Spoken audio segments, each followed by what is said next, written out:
Thank you for joining us for the training webinar on the important topic of fostering trauma-sensitive practices in schools. This webinar is being brought to you by the Connecticut RESC Alliance. This training is meant to provide a brief overview of child traumatic stress, its impact on development, behavior, and learning, and strategies to respond to traumatic stress-related behaviors. Please feel free to reach out to your local RESC for additional information and technical assistance on training on this topic. The contact for each RESC is listed at the end of the presentation. Today's presentation will consist of 6 modules. The first 3 modules will cover trauma foundational knowledge, and the second 3 modules will address trauma-sensitive practices. By the end of this presentation, we expect participants will understand the definition, prevalence, and potential impact of trauma in children, become familiar with the traumatic stress response cycle, and learn trauma-sensitive approaches to use with students at each point in the traumatic stress response cycle. Let's get started with a basic understanding of what trauma is. You've probably already heard lots of terms associated with trauma, and you'll be hearing many of them throughout this training. Terms like traumatic stress, toxic stress, ACEs, complex trauma, trauma exposure, adverse experiences. There are many different definitions of trauma, but for the purposes of this training, we are describing trauma as an event that poses a threat which may be experienced by the child as harmful, either physically or emotionally. The response can be overwhelming, invoke intense negative affect, and involve some degree of loss of control and/or vulnerability. It is not the event, but the response to the event that can have enduring effects on functioning and well-being. The response is highly individual and depends on many factors, some of which we will talk about in a moment. But it is important to remember that what is traumatic to one person is not always traumatic to another.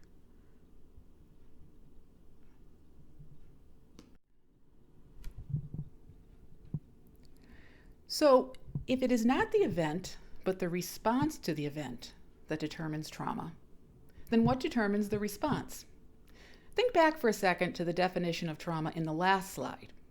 An event that poses a threat, which may be experienced by the child as harmful, either physically or emotionally, the response to which is overwhelming, invokes intense negative affect, and involves some degree of loss of control and/or vulnerability.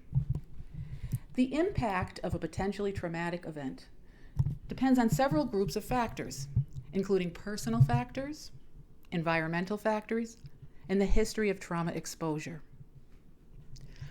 Personal factors are intrinsic to the child and include things like the child's age and developmental stage, temperament and coping skills, maturity, and any psychological history. The child's age and developmental stage are critical factors in determining the degree of danger or threat an event presents, as well as the child's ability to cope with or respond to that threat.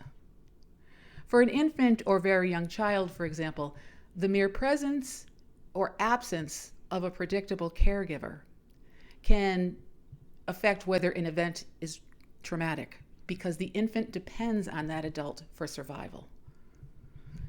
Environmental factors are those risk and protective factors in the child's world, including the availability of protective caregivers, supportive adults in the family, community, or schools, or provided by connection with cultural or faith traditions. Environmental factors can be seen as a potential safety network that help buffer adversities before, during, and after a potentially traumatic event. The culture, race, and ethnicity of children, their families, and their communities can be a protective factor, meaning that children and families have qualities and/or resources that help buffer against the harmful effects of traumatic experiences and their aftermath. History of trauma exposure are the factors associated with the event itself. Was the child a victim or a witness to the traumatic event? What was the child's relationship to the perpetrator? Trauma perpetrated by an adult whose role it is to protect a child is particularly damaging. What was the child's past experience with trauma? How often has the child experienced trauma? Were they similar events or different? Was the child provided with supports to cope with the adverse experience before another rolled along? How predictable was the experience? How intense was it? What were the consequences to the trauma? Were there significant loss or injury related to the trauma?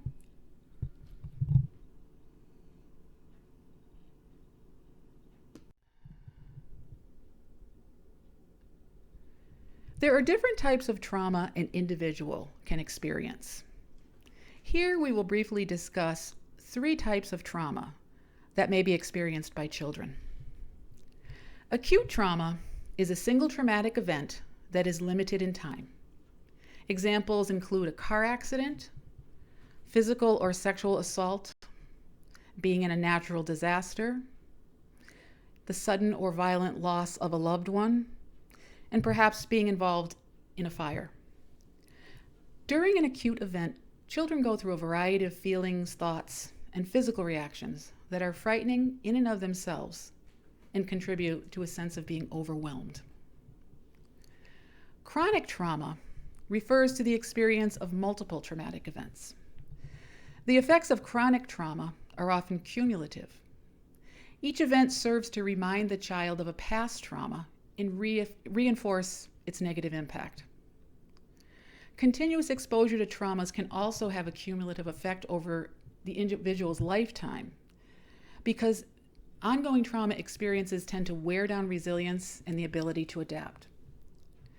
Some examples of chronic trauma include children who endure ongoing sexual abuse, physical neglect, physical abuse, or emotional abuse, individuals who are in violent relationships, or children who witness those relationships, and people who live in chronic poverty. Individuals in chronically stressful, traumatizing environments are particularly susceptible to traumatic stress reactions. Finally, complex trauma describes both exposure to chronic trauma, usually caused by adults entrusted with the child's care, and the impact of that exposure on the child. One of the hallmarks of complex trauma is that it is persistent but episodic. So it may not happen every day, but it continues to recur, and the child often cannot predict or expect when the next bad thing is going to happen.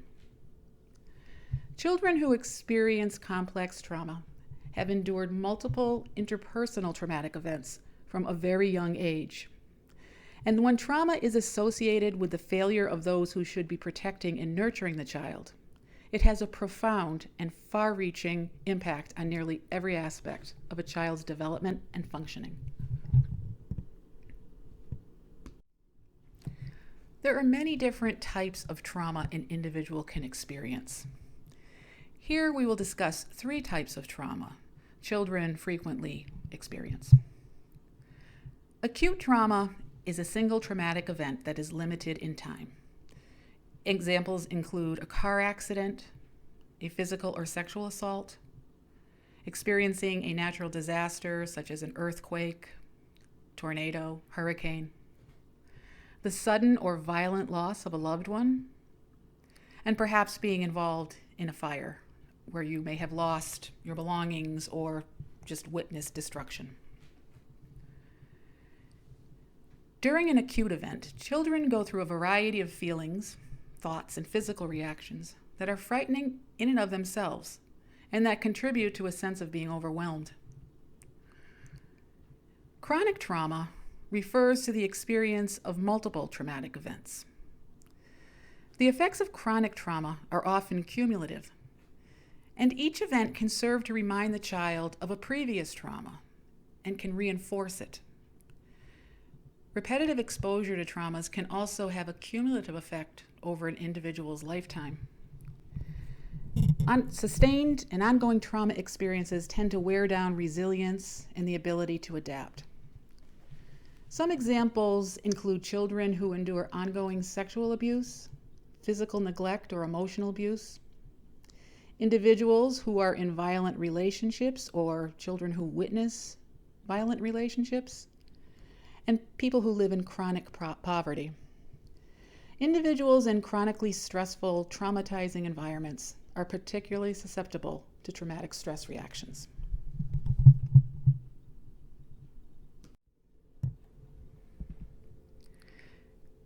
So this is important to remember about trauma.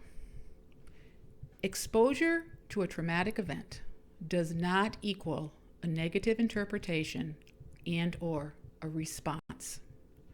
The impact of a potentially traumatic event is defined by both the objective nature of the event, what happened, and the child's subjective response to it. Something that is traumatic for one child may not be traumatic for another. And not all children who have experienced trauma need trauma-specific intervention. Appropriate screening and assessment are important to identify children who may be in need of intervention, as well as to guide the intervention. Some children have amazing natural resilience and are able to use their natural support systems to help them integrate their traumatic experience. Providing intervention to those with trauma exposure without an elevated risk or a negative response can cause harm.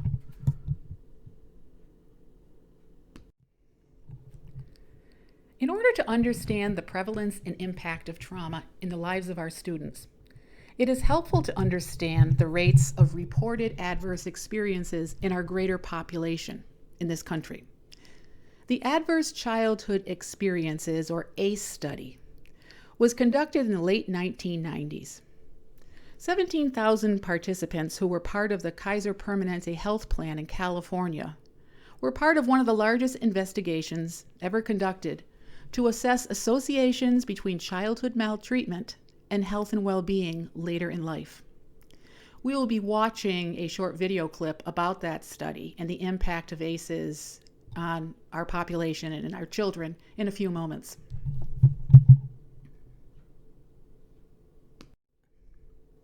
The types of experiences included in the ACE study involved abuse, neglect, or household dysfunction. Abuse could include physical abuse, emotional abuse, or sexual abuse. Neglect could be physical or emotional. And household dysfunction includes things like untreated mental illness or substance abuse by a parent or caregiver, a mother who was treated violently, parental separation or divorce, and an incarcerated relative. While it is important to understand ACEs and the long-term potential impact, ACEs do not tell us the whole story, and as you will see in the upcoming video, ACEs are not destiny. Traumatic exposure does not equal traumatic impact. We may never know all the traumatic exposures that occur with our students, and we don't need to. So we don't need to focus solely on determining what these events were. Not only is that possibly invasive to the child's life, it's generally unproductive. Traumatic impact is more about a student's response to the event and the capacity to cope than it is about the event itself.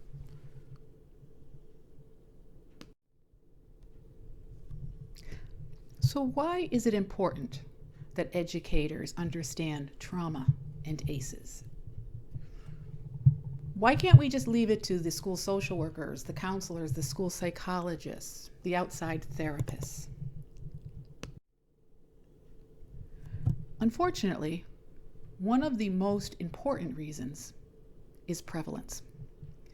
According to the data from the 2016 National Survey of Children's Health, 34 million children ages 0 to 17 in this country had at least one ACE.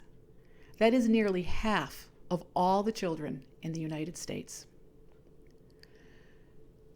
Newer understandings of the impact of trauma and stress on child development indicate negative effects on learning, attention, forming relationships with others, and regulating emotions and behaviors, all skills that are critical for school success. Children express symptoms of traumatic stress through their behavior. It can be their language. If we don't understand trauma and misinterpret these systems, we may respond to behaviors in ways that can further escalate or even re-traumatize the child. Schools can offer the most important protective factors for children experiencing trauma: the availability of relationships with positive, caring adults, the safety and security of consistent, predictable routines, and the opportunity to help children enhance social, emotional, and self-regulatory skills that are key to developing healthy relationships and building a sense of agency over their lives. Many factors play in the impact of trauma, including resilient factors that will be discussed later. This is why a universal precautions perspective and a school-wide tiered approach can have the greatest impact for the greatest number of students. Trauma-informed supports benefit all students and the adults who work with them.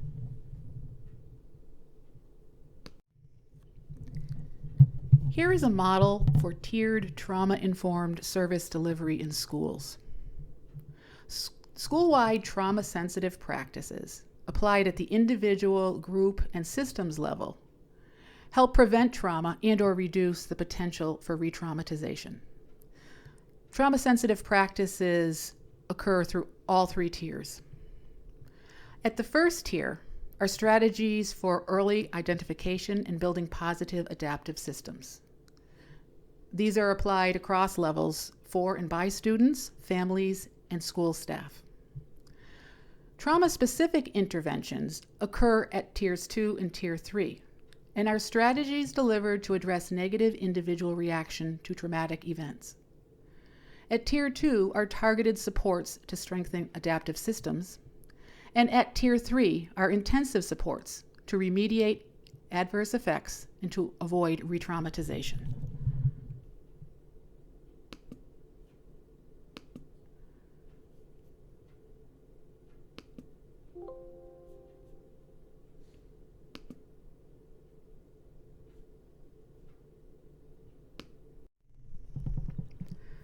The following 5-minute video explains the ACEs study. It was produced by KPJR Films, which also came out with Paper Tigers and Resilience in the past few years. In 2016, the National Survey of Children's Health surveyed children and families across the country to update the data around ACEs, their prevalence and impact in children ages birth to 17.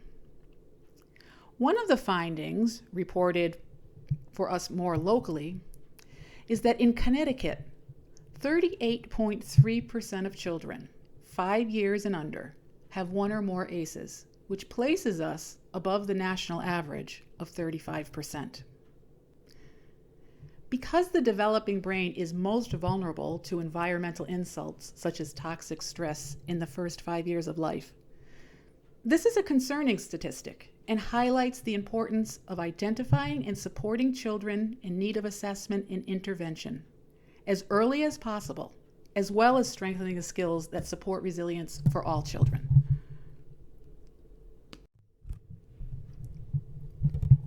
Other key findings from the 2016 survey were that ACEs are everywhere, but they're not experienced equally. 58% of children with ACEs live near or below the poverty level. And 64% of Black children and 51% of Hispanic children have experienced one or more ACEs, compared with 40% of white non-Hispanic children. Another finding is that social and emotional challenges are compounded by ACEs. Compared to children with no ACEs, children who are ages 3 to 5 with 2 or more ACEs are over 4 times more likely to have 3 or more of the 6 identified social and emotional challenges that can impact learning. Those challenges include not being able to calm themselves down when excited or wound up, the loss of control of temper all or most of the time, inability to play well with others, being easily distracted all or most of the time, difficulty keeping working at something until it's finished, and difficulty making and keeping friends. In terms of school success, the survey found that more than 3 in 4, or 76.3% of U.S. children ages 3 to 5 who were expelled or, quote, asked to stay home from preschool had ACEs. And children ages 16 to 17 who had no ACEs were half as likely to be disengaged in school compared to those with 2 or more ACEs.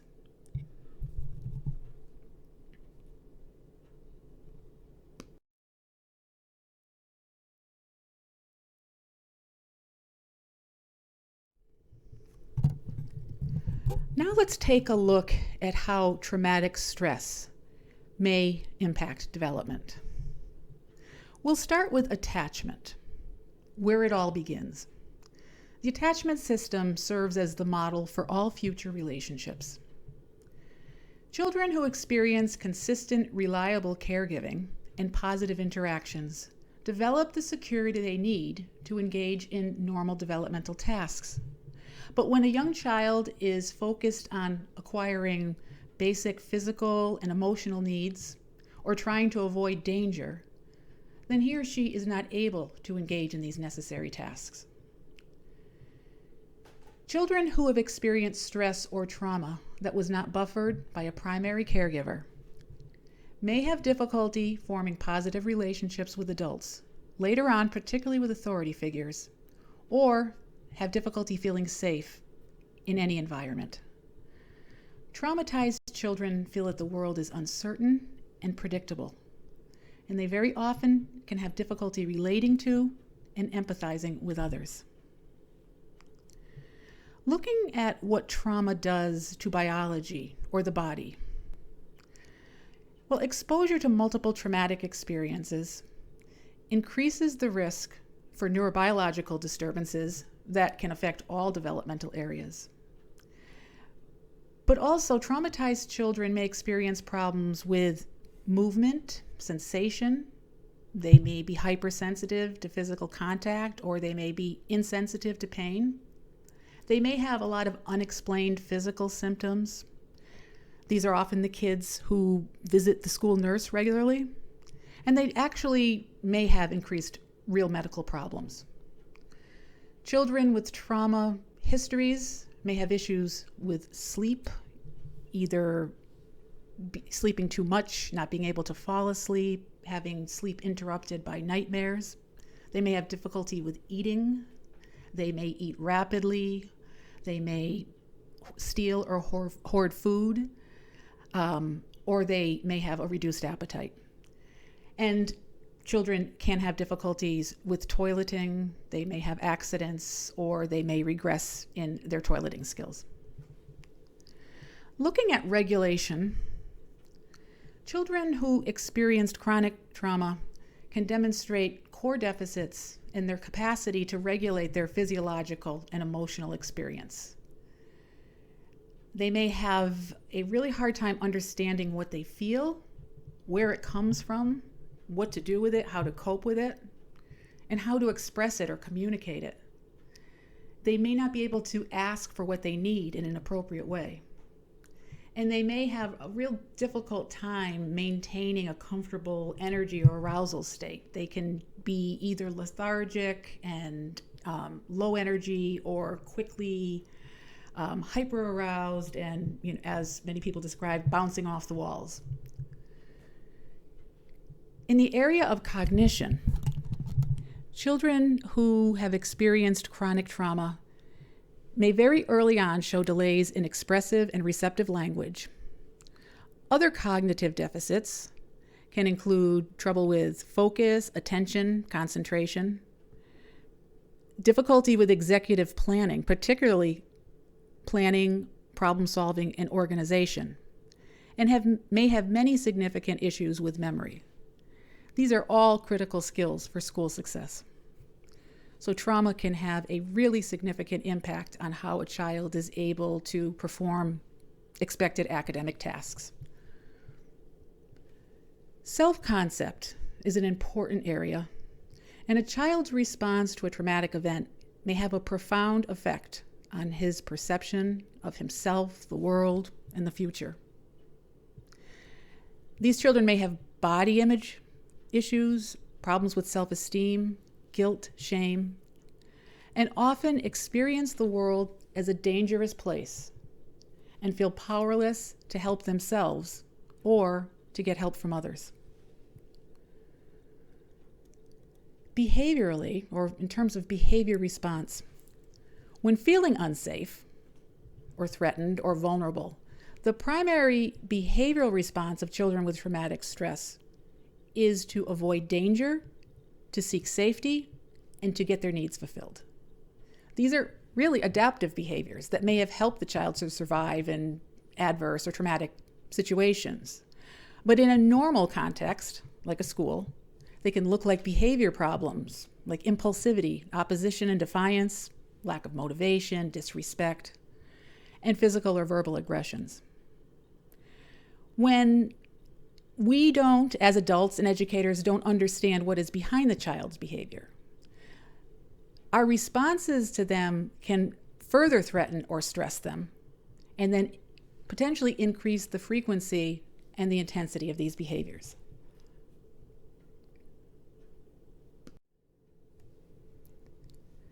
So let's review Module 1 quickly. There are 3 key takeaway points. 1, traumatic events happen. Children in schools have experienced adversities. 2, not all children will exhibit negative symptoms as a result of their experiences. But all school personnel need to be prepared with strategies that prevent negative symptoms and respond appropriately to maladaptive responses. In Module 2, we will be discussing the neurobiology of trauma. Key points in this module are that danger and safety are core concerns in the life of children exposed to trauma. That when danger is perceived, the body's internal alarm system turns on, and what this can look like in a child's behavior and functioning at school. Welcome to Module 2, the neurobiology of trauma. Before we begin with Module 2, let's just do a quick review of what we learned in Module 1. Traumatic events happen. Children in school, many children in school, have experienced adversities in their early life. Not all children, however, will exhibit negative symptoms as a result of those experiences, but that all personnel need to be prepared with strategies that prevent negative symptoms and learn to respond appropriately to maladaptive responses. By the end of this presentation, we expect participants will understand the definition, prevalence, and potential impact of trauma in children, become familiar with the traumatic stress response cycle, and learn trauma-sensitive approaches to use with students at each point in the traumatic stress response cycle. Let's begin this module by addressing 2 key concepts to understanding the traumatic stress response. These concepts are part of the 12 core concepts for understanding traumatic stress responses in children and families, published in 2012 by the National Child Traumatic Stress Network. There is a link to the document at the end of the slides. I would encourage you, it's a free document, to use the online link and download the document. There's a lot of good information there. The first core concept is that danger and safety are core concerns in the lives of traumatized children. Traumatic experiences can undermine a child's sense of protection and safety and magnify concerns of danger. Even when they're in a physically safe situation, the child's safety fears may not be alleviated. And often that is difficult for other adults who are not aware of the child's history or may not know particulars to understand. Exposure to trauma can make it more difficult for children to distinguish between safe and unsafe situations. They sort of go through life as if everything is a possible danger. It's just safer that way. And this may lead to significant changes in their own protective and risk-taking behaviors. The second concept is that developmental neurobiology underlies children's reactions to traumatic experiences. Children's capacities to appraise and respond to danger are linked to their developing brains, their evolving neurobiology. They have a danger apparatus that underlies their appraisal of dangerous situations and emotional and physical reactions, and also protective actions. For children who have had traumatic experiences, strong biological responses can be evoked by the perception of danger that can persist and alter the normal course of neurobiological maturation or brain development. This impact depends in part on the developmental stage in which these experiences occur. And multiple traumatic experiences carry a greater risk for more significant neurobiological disturbances, which can potentially impact impairments in memory, emotional regulation, and behavioral regulation.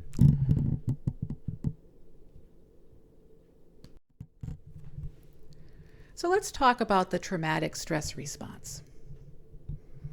We all have a stress response. The human brain, from birth, is wired for survival. When we perceive danger, our internal alarm system turns on. Now remember, the perception of danger is different for each individual and is impacted by things such as age, developmental stage, and a child's trauma history. Children who have experienced multiple traumatic events more quickly perceive danger in situations where others may not. We've discussed that earlier. So when danger is perceived, the fight, flight, or freeze response then prepares us to fight off an attack. If that isn't possible, we will flee. And if we can't even flee, we may freeze. When the danger passes, the alarm system shuts down. But in many children with chronic traumatic stress, the alarm system doesn't operate as effectively. It can become overactive, quick to turn on, and difficult to turn off. Let's take a look at a simple drawing of the brain to better understand how traumatic stress might impact neurobiology and brain development. Here we see 4 areas of the brain. The first, over on the very lower right-hand side, is the brainstem, the very primitive part of the brain that controls breathing, heart rate, body temperature, and blood pressure. This part of the brain is developed at birth. The brain develops from a bottom-up sequence. The next area of the brain that we see on this drawing is the limbic system, which contains the amygdala and the hippocampus. Both of these parts of the brain are very vulnerable to the effects of traumatic stress. The amygdala triggers emotional responses and is responsible for detecting if something is threatening in the environment. So it is very active during times of fear and anxiety. The hippocampus, which is the center of short-term memory, connects emotion of fear to the context in which the threatening event occurs. Again, it is very vulnerable to elevated cortisol levels caused by stress and is activated in times of fear or anxiety. Elevated levels and regular activation of the hippocampus for extended periods of time can affect growth and performance of this part of the brain. Like the amygdala, the hippocampus matures in the early years of life. Finally, on this drawing, we see the prefrontal cortex, which is at the top. Again, the brain develops from the bottom up. So the prefrontal cortex is an area of higher functioning of the brain. It's the center of executive functions. It regulates thoughts, emotions, and actions, and it is especially vulnerable to elevated brain chemicals caused by stress. Not because it becomes overactivated, like the amygdala in the hippocampus and the limbic system, but because it becomes underactive. When an individual perceives a threat, you don't want to spend too much time thinking about it, analyzing it, measuring it. You want to just get out of there. So in order to prevent the prefrontal cortex from delaying the response, the stress hormones just slow its activity down.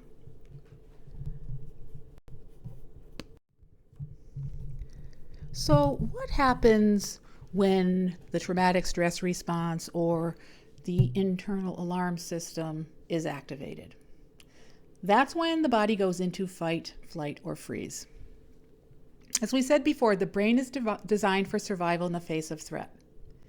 If a threat is perceived, the body will respond by releasing stress hormones such as cortisol and adrenaline. Breathing and heart rate are going to speed up to increase oxygen in the blood and tense the muscles. And the blood is going to be pumped to the extremities to prepare and allow for really rapid movement. Once the stress response is activated, survival becomes the focus of the brain, and the higher thinking areas of the brain become inactive. We saw that in the last slide with the prefrontal cortex. We can't use critical thinking and problem solving to address the presence of a grizzly bear a foot in front of our face. We just need to move. So in order to increase our chances of survival, those areas of the brain have to become deactivated. The body is now prepared to fight or to flee from the potential danger. If the danger is determined to be too overwhelming and fighting or running away isn't possible, the body may then respond with a freeze response. When this happens, heart rate and breathing slow down and the blood is pumped to vital organs rather than the extremities to prepare for the possibility of an injury. At the same time, awareness and memory are dulled, and the person may experience a sort of sense of detachment or dissociation from the environment. What happens when the fight, flight, or freeze system is activated? What is happening in the brain and in the body? As I said before, the brain is designed for survival in the face of threat. If a threat is perceived, the body responds initially by releasing stress hormones such as cortisol and adrenaline. Breathing and heart rate will speed up to increase oxygen in the blood. Our muscles will tense and blood is pumped to the extremities to prepare them for rapid movement. Once the stress response is activated, survival becomes the focus of the brain, and the higher thinking areas of the brain become inactive. The body is now prepared to fight or flee from the potential danger. If the danger is determined to be too overwhelming and fight or flee isn't possible, then the body may respond with the freeze response.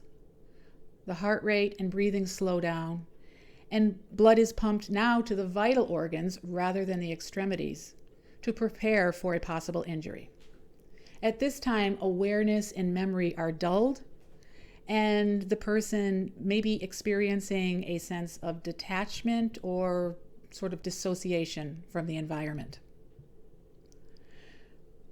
When these responses remain activated at high levels for significant periods of time, without supportive relationships to help calm them, to help the child work through the fear, toxic stress can result.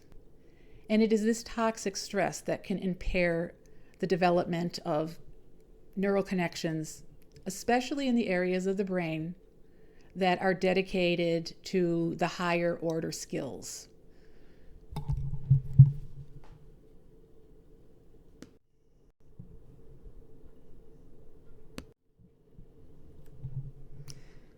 So, what are some danger cues for children who have a history of traumatic experiences?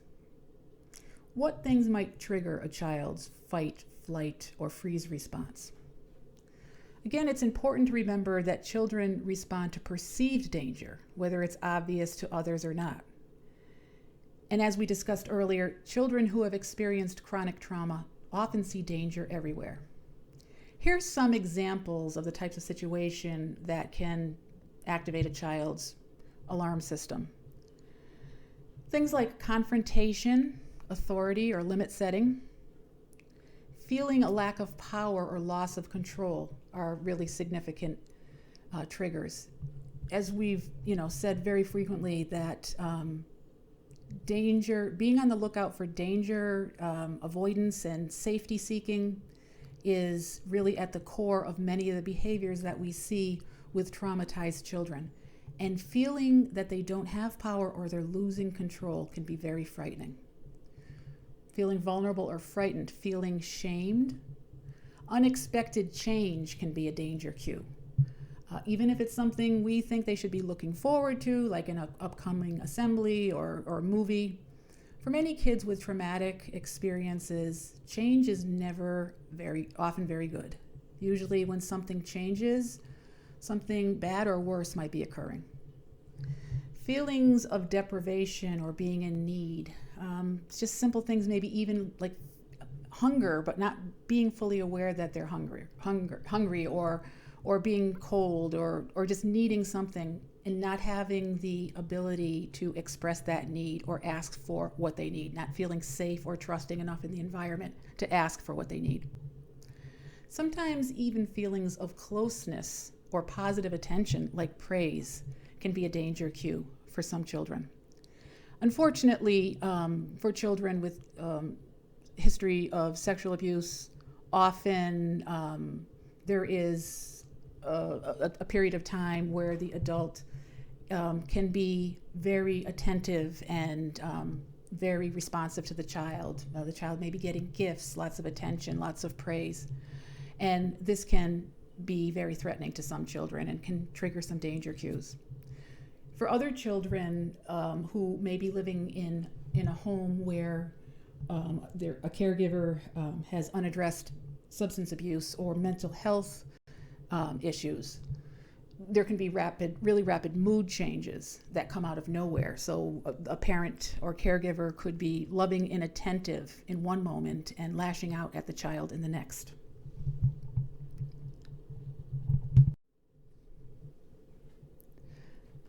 There are many activities in the school or the classroom that can serve as a stressor for a child who has experienced trauma. At the top of the list is probably unexpected changes. This could include substitutes, perhaps the schedule's been changed, there could be an assembly added or removed. Sometimes it's even just moving the furniture around in the classroom. Change for children with a history of trauma is often not a good thing, and they associate it with something bad happening next. Transitions, like changes, because they are changes, is another area that can be very difficult for children with traumatic stress. Transitions occur everywhere. They occur within the classroom, they occur between the classrooms. Some children have difficulty transitioning to non-preferred activities. They may have difficulty joining the group. They may have difficulty lining up and transitioning in large groups to go through the halls. Reasons for this are varied, but can include the fact that sometimes the classroom teacher is now not the person in charge of the group. It could be a paraprofessional or the specialist teacher who is moving the class. The child is moving into a different environment from the classroom to the hallway where there's different sensory input. It could be very noisy, it could be very crowded, the lighting could be different. There could be the presence of unknown adults that are sort of walking up and down the hallways or coming in and out of classrooms. Transitioning into lunch and recess are very difficult for many children and children with traumatic experience, because these expectations for social interactions and following rules and engaging appropriately with other children and adults are different than what occurs within the classroom. Making mistakes can be very difficult for children with a history of trauma. Some children become highly perfectionist and they can't tolerate any failure. One little mistake on a paper results in the paper being crumpled, tossed into the wastebasket, and the crayon or writing utensil flown across the room.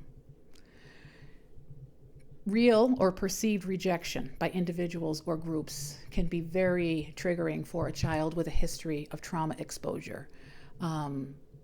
We feel safe with the people that we know. We feel safety with being in our classroom with our teacher or being with a group of friends that you have connection with. So being rejected from any of those environments can be really triggering for a child with trauma.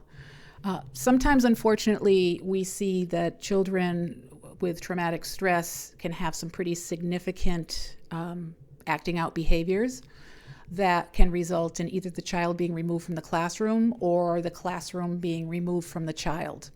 And oftentimes this can really have a negative impact on the child, and oftentimes we see this escalating the behavior at hand.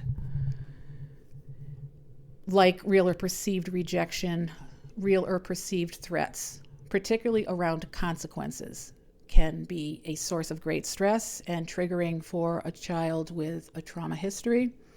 That's why it's really important that all expectations are spelled out clearly to a student.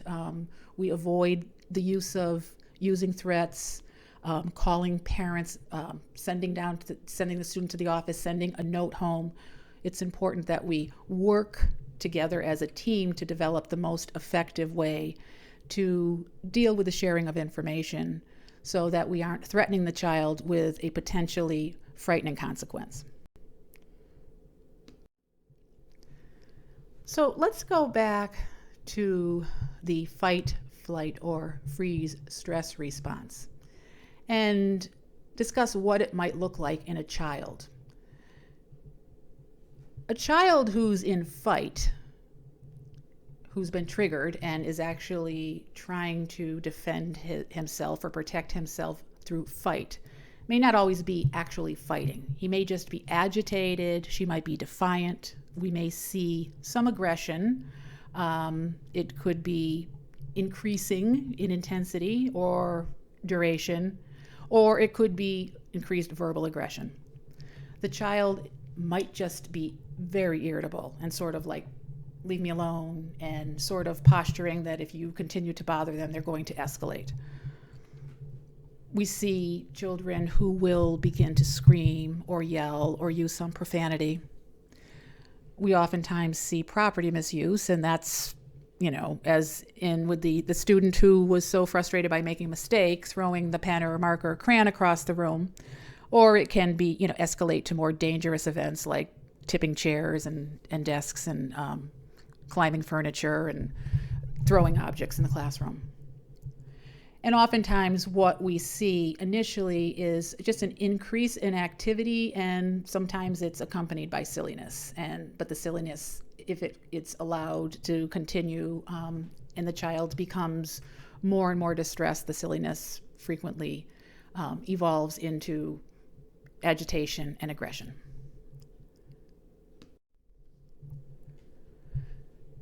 So what does flight look like? Again, flight is going to look very different depending on the age of the child. For younger children, we frequently see flight when children are crawling around the classroom, they're hiding in corners, they're hiding under furniture, they're going under blankets. Sometimes they just avoid others. They will isolate themselves from the group. Other children who know their environment a little bit better may begin to bolt. They can bolt out of the classroom. They can bolt down the hall sometimes. They bolt out of the building. Again, being out of seat, moving around the room, climbing up on furniture, isolating themselves from peers and adults, and avoiding interaction with others. For older children and teenagers, sometimes flight can be just not coming to school, or once at school, just sitting, pulling the hood over, slumping down, and just refusing interaction with anyone else in the classroom or the environment. And finally, freeze. What might freeze look like in the school setting? Well, children who freeze tend to be more internalizing in their behaviors and often it may take a while to notice those types of behaviors, but children who use freeze as a coping mechanism to danger and fear will withdraw. They may be children who are overly compliant. They just do whatever they're asked, whether it's by the teacher or other peers. They frequently deny their own needs. They will not ask for anything they need, and if the teacher approaches them and asks if they would like some help or another cracker, they will just shut down and say no. A lot of times it looks like inattentiveness or daydreaming, and sometimes the child might be just really very non-responsive and actually sort of constricted emotionally. You can see it on their body. Their bodies are just, they're hugging themselves pretty tightly. They use limited language. They can be emotionally flat, and it's very difficult to get any response or interaction from them. So let's look again at what is important to remember about trauma. Exposure to a traumatic event does not equal negative interpretation and/or response. Trauma is not an event, it is a response to an event. So we cannot assume trauma. At the same time, we need to be careful when we think about many of the behaviors that were described here that a child may exhibit when he or she is engaged in a traumatic stress response. Things like fight, flight, or freeze, bolting, fighting, aggression, shutting down, withdrawal. Those behaviors, absent of other information, do not indicate, and we should not come to the assumption that that child may also have experienced trauma. In closing Module 2, let's think about the children who may have had exposure to a traumatic event, but did not have a traumatic response. We talked a little bit about personal, environmental, and historical factors that can either serve as risk or protective factors to a potentially traumatic experience.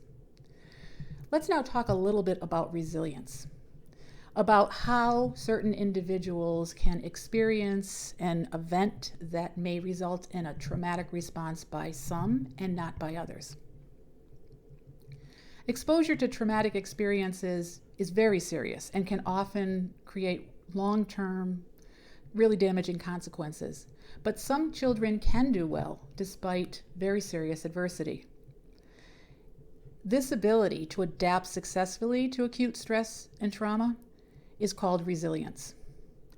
And there is a science around resilience that tells us that it results from the presence of key protective and adaptive factors. The key protective factors and adaptive skills that support resilience in children who have experienced trauma include at least one stable relationship with a committed and supportive adult, the ability to develop a sense of mastery or control over their circumstances, the development of strong executive function and self-regulation skills, and a strong grounding in cultural, faith, or community traditions. Finally, as we close Module 2, let's think of the ways that trauma-sensitive schools can help children who have experienced trauma build resilience through their universal focuses on safety, connection, and relationship building, to the provision of targeted supports that strengthen adaptive systems, and finally to the intensive supports that can remediate adverse effects and avoid re-traumatization. As we move on to Module 3, let's think about the key takeaways we've learned in Module 2. Danger and safety are core concerns in the lives of children exposed to trauma, and developmental neurobiology underlies children's reactions to traumatic experiences. And when danger is perceived, the body's internal alarm system turns on, activating the fight, flight, and freeze response, which can impact a student's ability to learn and control his behavior and emotions in the classroom.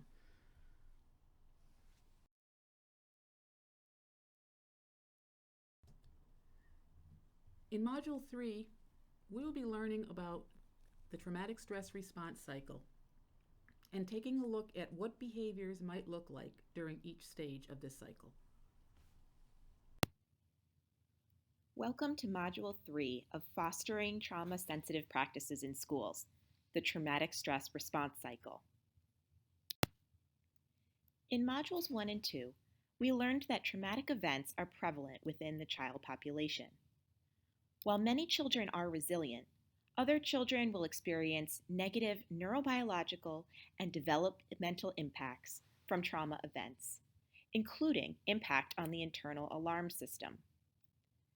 In this module, we will take a closer look at how the internal alarm system is impacted by trauma and how this influences students' behavior and functioning in school environments.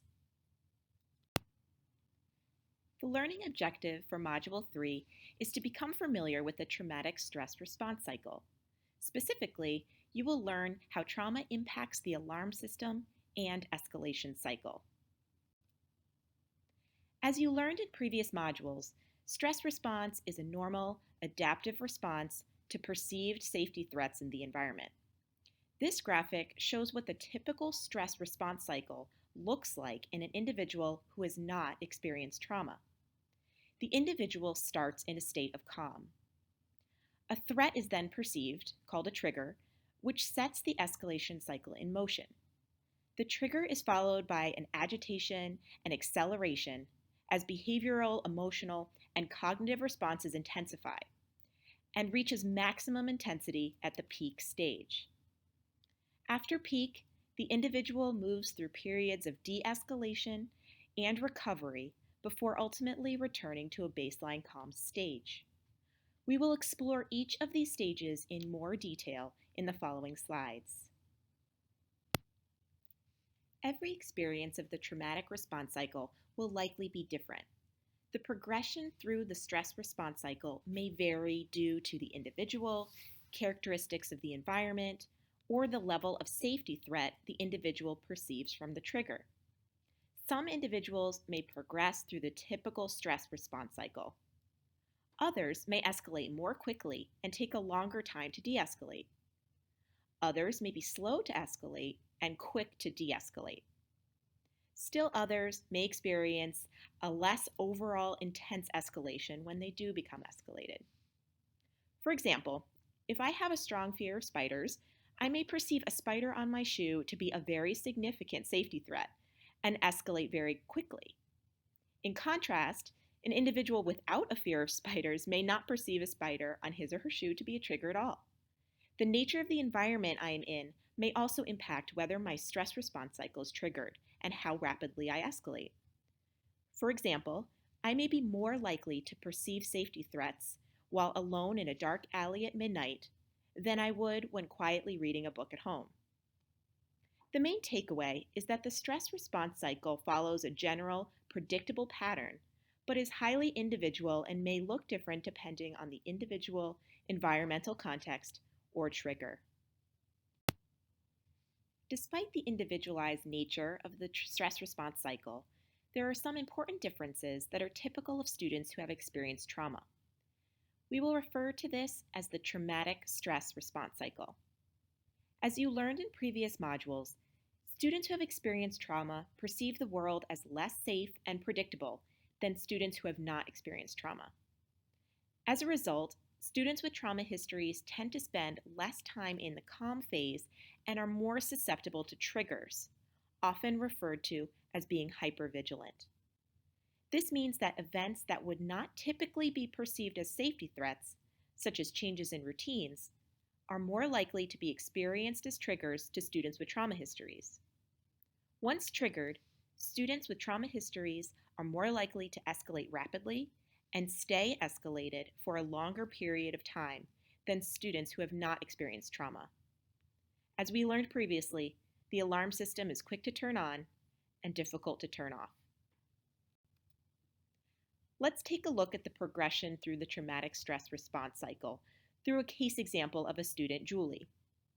Julie is a 6th grade student with a history of trauma, although the specific trauma is unknown. As educators, We may not know which students in our classroom or schools have experienced trauma, or may not know the specifics of the traumatic event. As we learned previously, it is not necessarily the event itself, but the child's highly individual response to the event that leads to traumatic response. Therefore, although we may not know the specifics of the trauma, we can still understand and support students through the traumatic stress response cycle. As we walk through Julie's case example, it may be helpful to call to mind your experiences working with students who have experienced trauma. In this case example, we first meet Julie in science class. Her first period teacher reports that her behavior was fine during science. She is not a student that her teacher would call a role model, but she participated fine today and is generally cooperative on most days. During science, Julie is most likely in the calm phase. In the calm phase, the fight, flight, or freeze responses have not yet been activated, and the student is generally calm and participating in typical activities. Typical behaviors of students in the calm phase could include maintaining on-task behavior, following rules and expectations, responding to praise, initiating appropriate behavior, and responding to goals and successes. Ultimately, when in the calm phase, the student is overall cooperative and behavior is acceptable. During second period, social studies, the class was supposed to work on a group project. Originally, the teacher had planned on letting the students pick their own groups. However, after reflecting on the makeup of the class, he decided to assign groups. Julie was very upset with her group.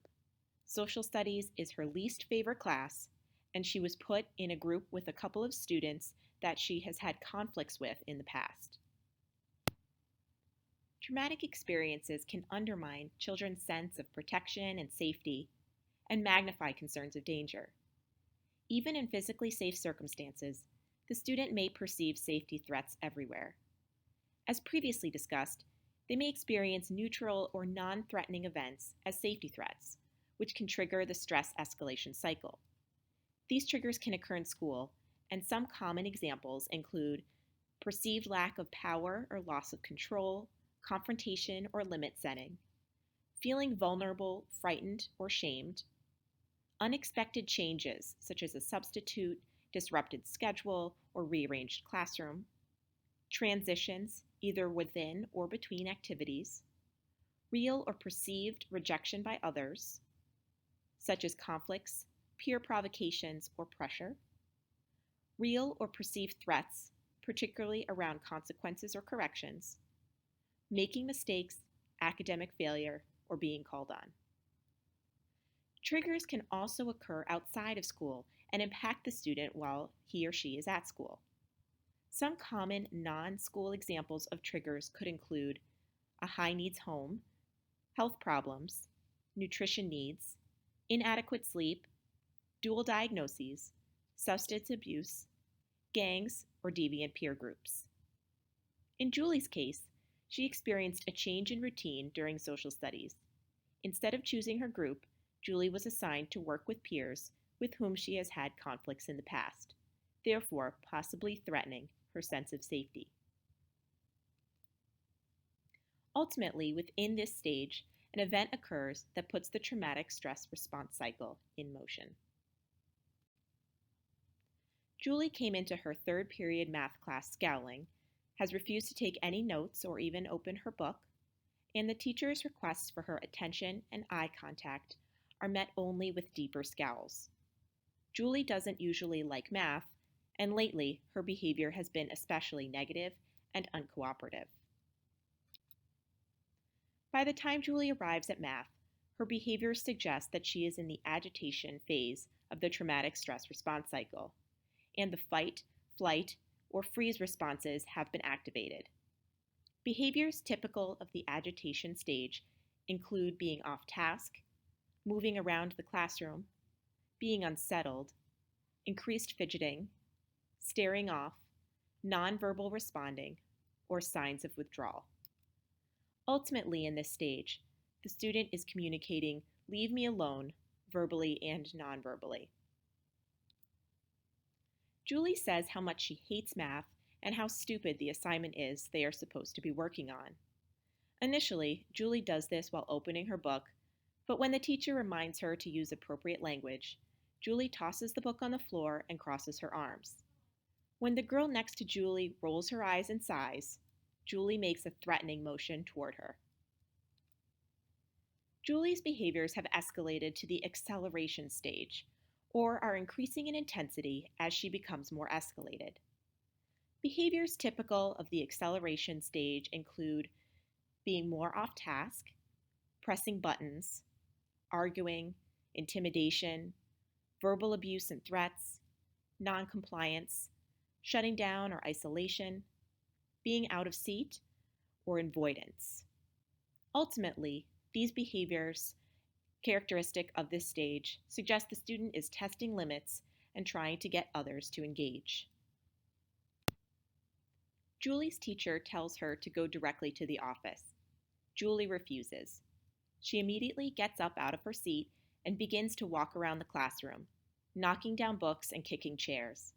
She swears at the teacher and at her fellow students before walking out of the classroom, stating she is leaving the school grounds.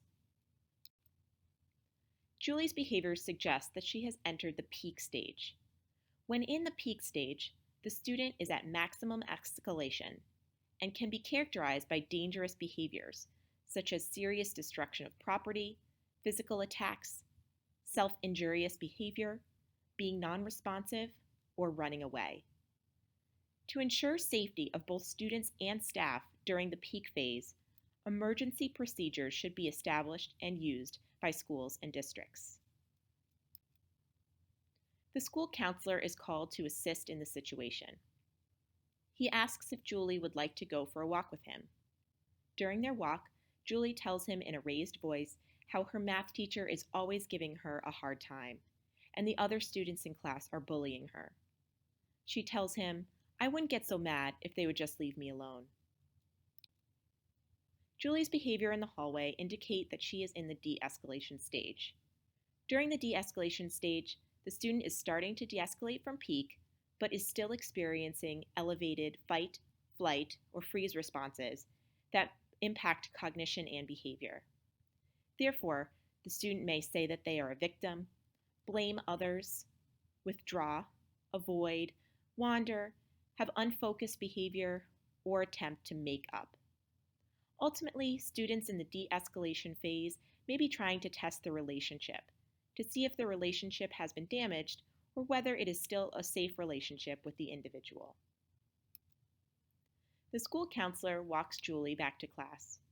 Julie slumps down into her seat and sits quietly without speaking to anyone. After a few minutes, she picks up her pencil and slowly starts to complete the assignment. Julie's behaviors when she returns to math suggest that she is in the recovery stage of the traumatic stress response cycle. During the recovery phase, the student is in the final stages of de-escalation, but has not yet returned to a fully calm state. The student may be ready to re-engage in regular activities, but not quite ready cognitively and emotionally to tackle difficult tasks or to debrief the incident that occurred. The student may be able to participate and complete easy tasks, may try to discuss the incident, or may be subdued. Ultimately, the student's participation may be limited during the recovery phase. As previously discussed, the traumatic stress response cycle is highly individualized by the person, the environment, and the trigger. In Julie's case, she escalated through the cycle over several class periods. This pattern may or may not be similar to your experiences in witnessing the traumatic stress response cycle among students you have worked with. The following case example of Michael provides another example of the traumatic stress response cycle and illustrates how a student can rapidly progress through the cycle within one conversation with an adult. Again, as we discuss Michael's case, it may be helpful to call to mind your experiences in working with students with trauma histories. Michael is a 10th grade student with a history of trauma. The following interaction happens between Michael and his teacher in ELA. Michael is sitting quietly, reading. Michael, it's time to get started on your writing. What writing? The writing you didn't finish this morning. I did finish it. Well, let me see your work, please. Leans back reluctantly. Good. You've answered 4 questions, but you need to do 10. When did we have to do 10? I announced that at the beginning of class yesterday. I don't remember that. Michael, look at the board. See under assignment, answer questions 1 through 10. Well, that's the first time I've seen it. Look, Michael, this has gone far enough. You need to finish the rest of your assignment, so please get on with it. No way, I'm not doing any more. Okay, here's your choice.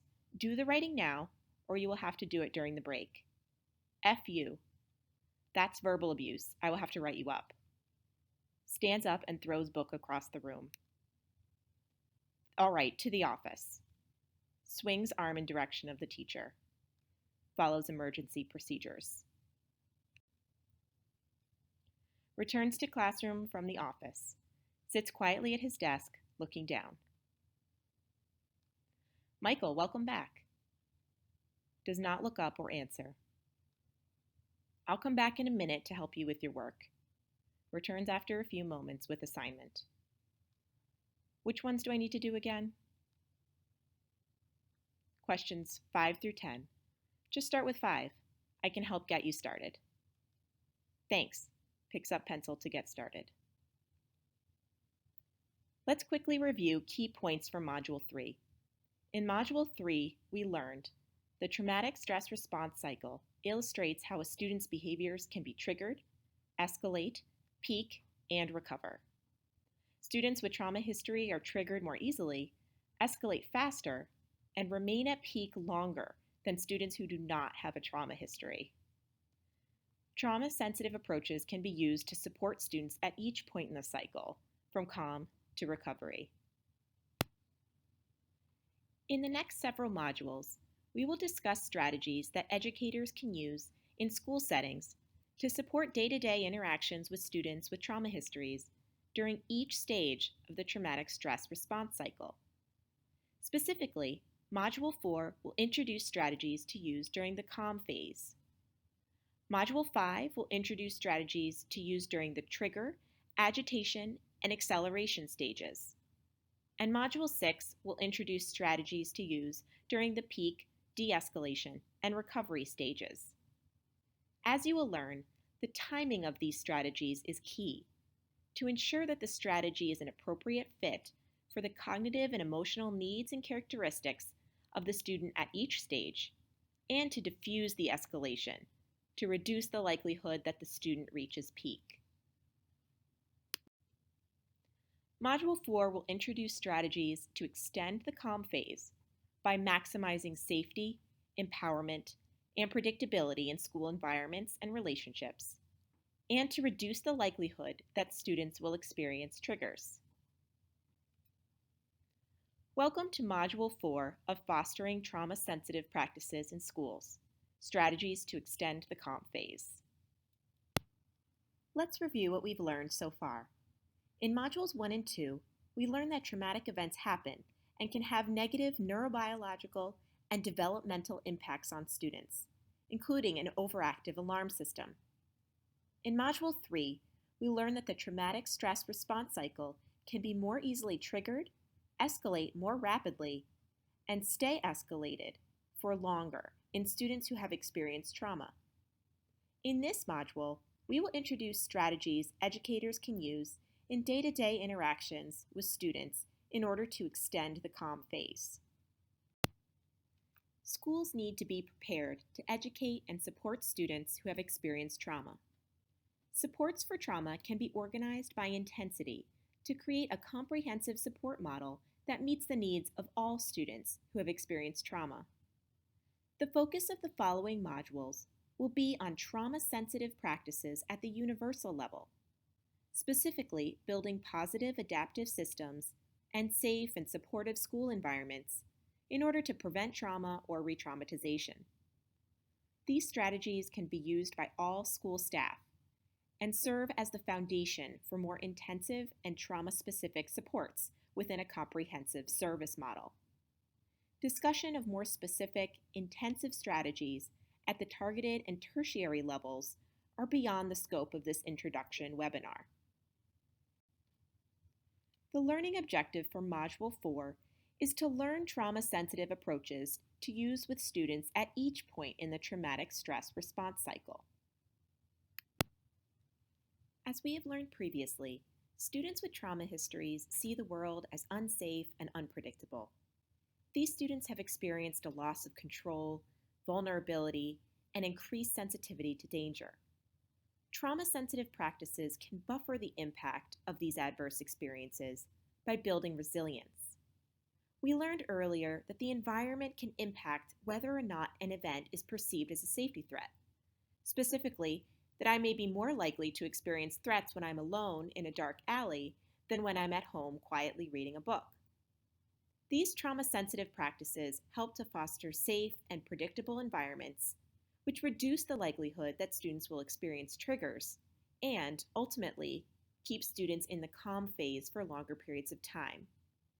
We will review each one of these strategies in more detail over the following slides. The first trauma-sensitive practice is to buffer the negative effects of physical, sexual, or psychological abuse through building positive, healthy relationships with trusting adults. These relationships help foster a sense of physical and emotional safety. We learned in Module 2 that a leading protective factor is at least one stable relationship with a committed and supportive adult. The school-based literature has further identified that a leading resiliency factor is children knowing that they are loved, supported, and cared for by multiple adults such as family members, teachers, and other adults. Knowing that these relationships are so critical, it's important to consider how we go about building these positive relationships in our schools. What is it that makes a relationship positive and successful? Research has explored this question by looking at various different types of successful interpersonal relationships, including marriages, business teams, and educational supports, and has identified one common characteristic among these various positive relationships. The key is to have more positive than negative interactions, specifically 5 times more positive interactions for every one negative interaction. These positive interactions can include a smile, greeting a student when entering the classroom, asking about the student's weekend, sharing a joke, etc. But the most effective positive interaction to supporting positive behavior is praise. Specifically, praise that identifies a specific behavior you want to see again from that student. For example, Michael, I appreciate how you got started on your writing right away today. Keep it up. It's important to remember that praise can be perceived as a danger cue for some students due to abusive or neglectful previous relationships. Make sure to monitor how your student responds to the use of praise and adjust your approach accordingly. Remember that one of the developmental impacts of trauma is on attachment, which can cause a student to have difficulty initiating and maintaining positive relationships with others. Building a positive relationship with a student who has experienced trauma may be a long process in which you take 1 step forward, 2 steps backward. Remember to be patient and to try to maintain a balance of more positive than negative interactions. We've learned how to use positive interactions to build one-to-one personal relationships with students.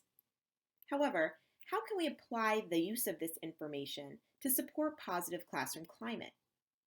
You can consider how the rule of 5-to-1 positive to negative interactions applies at the class-wide level, such that students are having more positive than negative experiences with adults and peers in the classroom. Classrooms with a positive climate have some common characteristics, including warm, caring relationships with both adults and peers, solicitation of students' ideas and thoughts, and regard for students' perspectives. Asking students to positively acknowledge each other through shout-outs, and involving student choice, as we will discuss later in this module, are some ways to build positive classroom climate. Ultimately, these students and teachers enjoy their time in class due to the large number of positive experiences and interactions with peers and adults. In contrast, classrooms with a negative climate have some common characteristics, including frequent yelling, humiliation, and irritation in interactions with adults and peers. These frequent negative experiences lead to negative classroom climate. Classrooms with negative climate are more likely to trigger students who have experienced trauma through common triggers such as real or perceived rejection, real or perceived threats around consequences or corrections, or feeling vulnerable, frightened, or shamed. Supporting positive classroom climate is a trauma-sensitive practice that eliminates these triggers and promotes students' sense of emotional and physical safety. Traumatic events often include a loss of power, choice, or voice. Students may perceive subsequent losses of control as a danger cue, which can trigger the traumatic stress response cycle. To buffer the adverse impact of loss of control, schools can try to maximize the use of choice and incorporation of student voice as much as possible. This leads to empowerment, which builds resilience, and eliminates a common trigger in school environments, specifically the real or perceived lack of power or loss of control. We learned in Module 2 that another leading protective factor is the ability to develop a sense of mastery or control over their circumstances. There are many options for educators to embed choice within the school day. For example, students can be allowed to choose the order of tasks or activities, such as, would you like to do the front or the back of the page first? Choose which question you want to start with. Choose the topic you want to write about.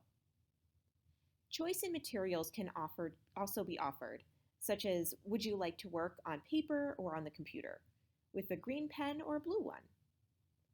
Choice in location can also be offered, such as, would you like to work on the rug or at your desk?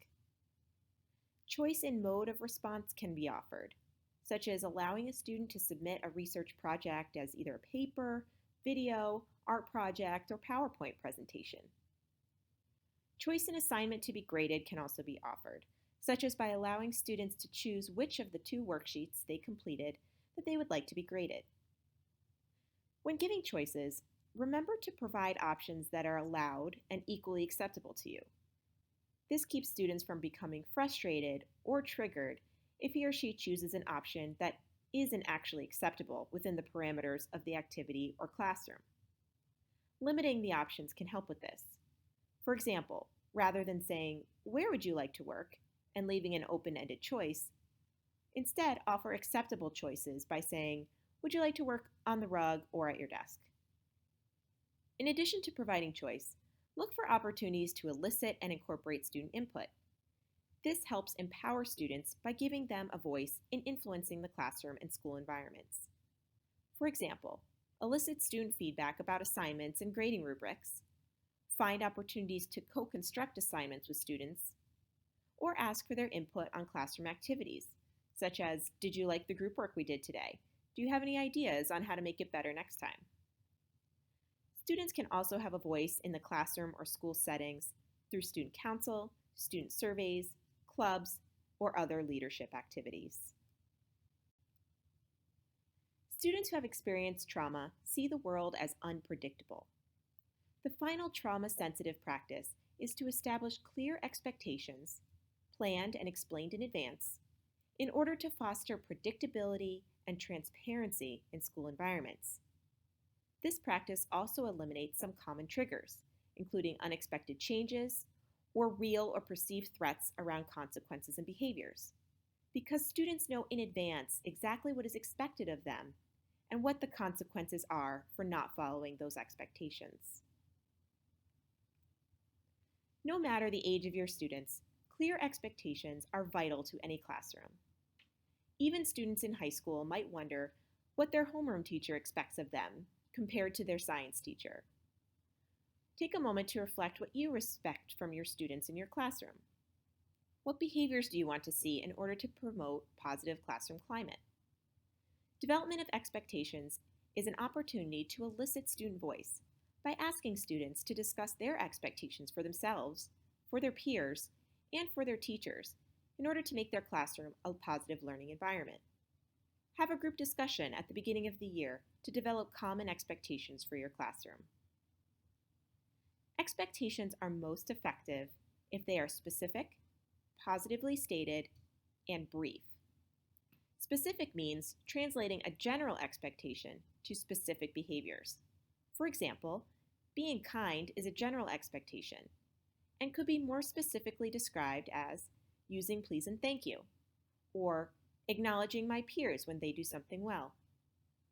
Positively stated means describing what to do rather than what not to do. For example, rather than saying no fighting, a positively stated expectation might be calmly problem-solve disagreements. It's also important to keep your expectations brief so that they are easy to remember. As a general rule, 3 to 5 expectations are easy for students to remember. Once you've developed your expectations, make sure to teach and revisit them often with students. Teaching and regularly revisiting expectations helps to make them clear and explicit, and students can predict what is expected from them in your classroom. Clear expectations is only one side of the coin. The other side is to ensure that consequences for not meeting expectations are clear, predictable, transparent, and known in advance. When developing consequences for students with trauma histories, it's important to remember why problem behaviors may be occurring. Acknowledging the possibility that a student is acting out in response to adult-caused pain or other factors beyond their control, rather than from malicious intent, can help lead to more supportive and effective responses than might otherwise occur. The perspective shifts from one that asks, "What is wrong with you?"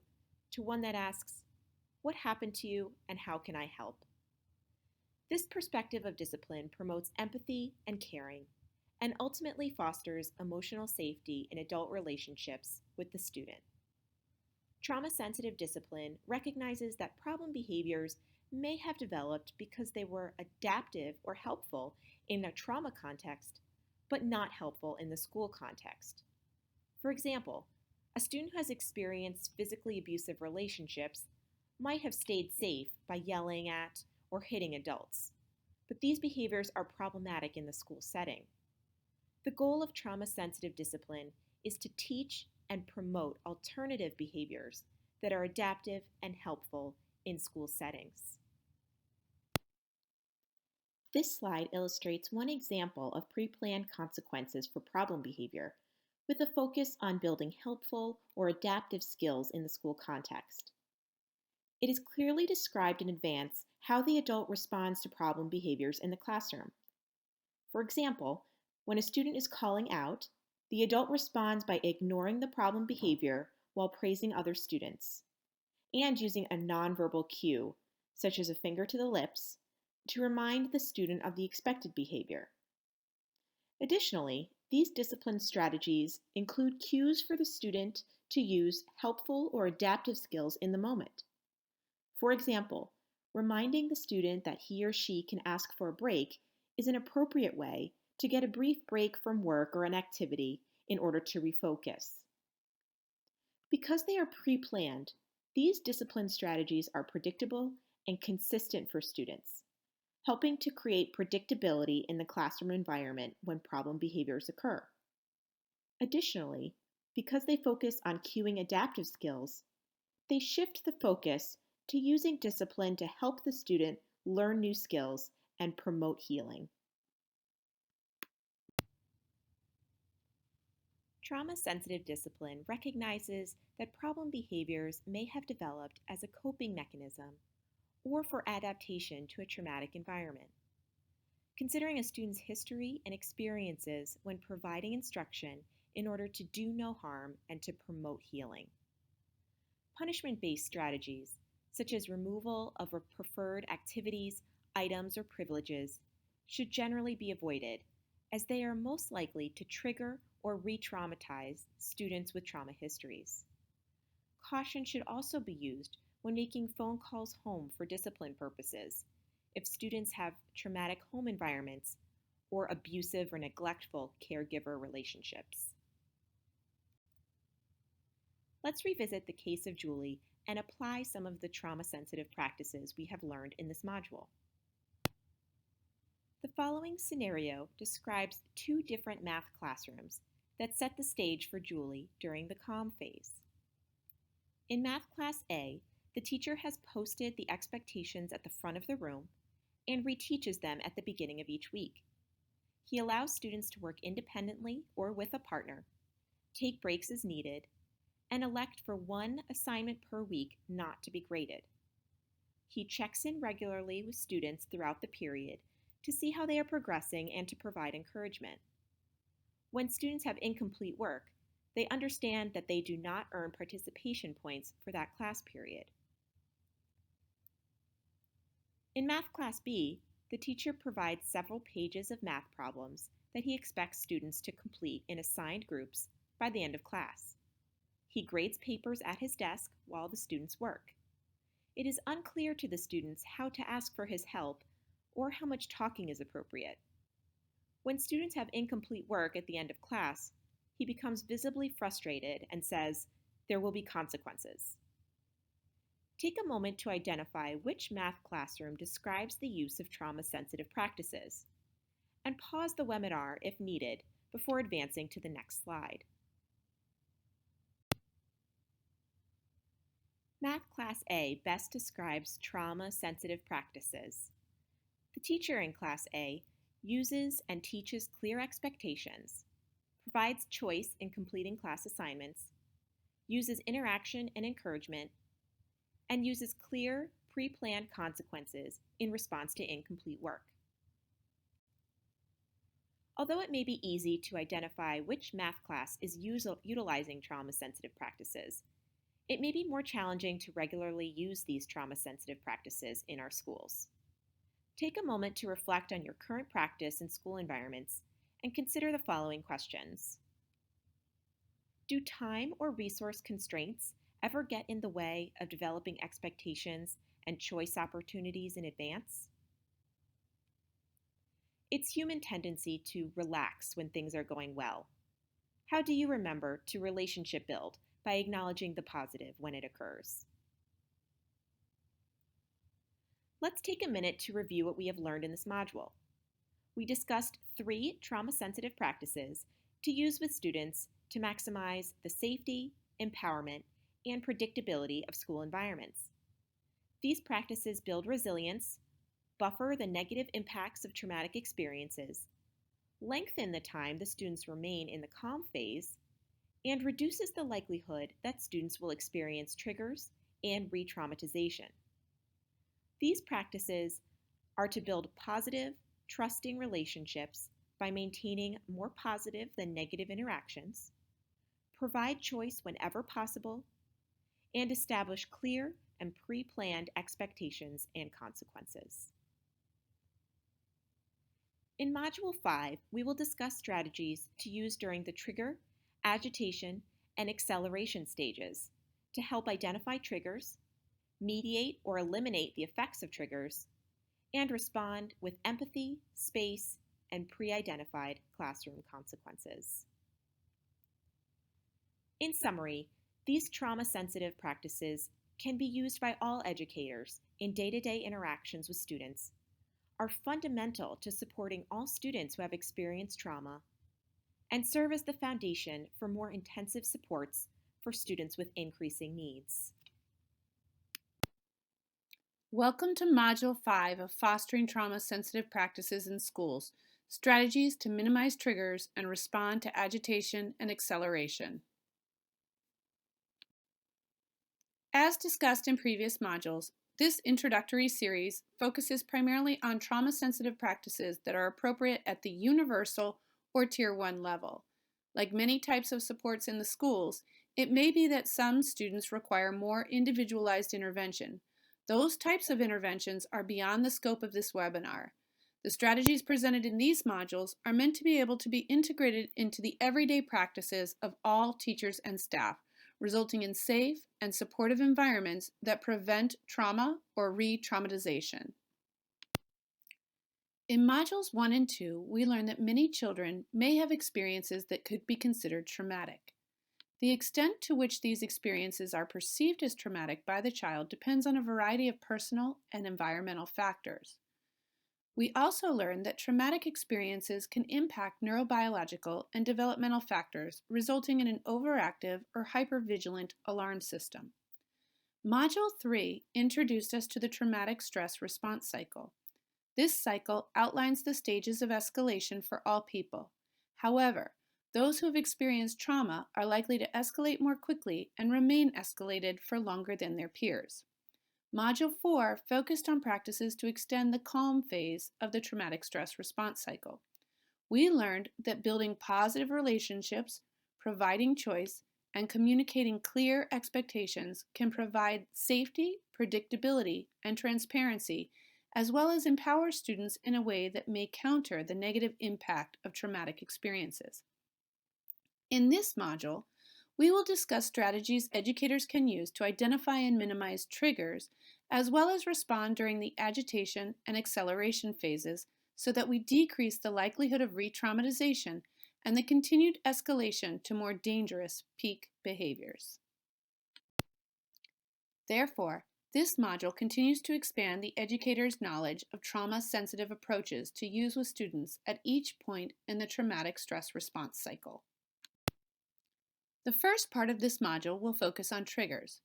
In order to best support students who have experienced trauma, it is important for us to consider what is triggering the student's traumatic stress response cycle. Slow triggers are things that may occur outside of the school environment or happen well before the student's apparent escalation. Fast triggers are those that occur immediately before the student escalates in the traumatic stress response cycle. Both slow and fast triggers should be explored. Once we have identified potential triggers for the student, we can then focus on mediating or eliminating the effects of these triggers so that the student returns to the calm phase rather than exhibiting negative symptoms of their traumatic experience, which can often occur in the form of problem behavior. As a result of traumatic experiences, a child's sense of safety may be compromised and their perception of danger may be amplified. Even in the confines of a safe classroom, the child may continue to perceive situations as threatening. This inability to distinguish real from non-real threats of danger may result in the child exhibiting behaviors that could be appropriate in other contexts, or if they were in actual danger, but are not appropriate for the school or classroom environment. Some school-based examples of situations that may serve as triggers for students include perceived lack of power or loss of control, confrontation, or limit setting, feeling vulnerable, frightened, or shamed, unexpected changes, transitions, real or perceived rejection by others, real or perceived threats, particularly around consequences or corrections, making mistakes, academic failure, or being called on. Non-school examples include living in a high-needs home, health problems, nutrition needs, inadequate sleep, dual diagnoses, substance abuse, gangs, and deviant peer groups. The first step in supporting students is to identify what triggers may be perceived by the student as threats. Once we can identify these triggers, we can then begin to support the student in mediating or eliminating the likelihood that these experiences will evoke the traumatic stress response cycle. There are several ways to go about identifying triggers, including recall, observing, and journaling. With recall, we try to think about when escalation has occurred and what happened during that time. Are there certain times of the day or activities that increase the likelihood of the student being triggered?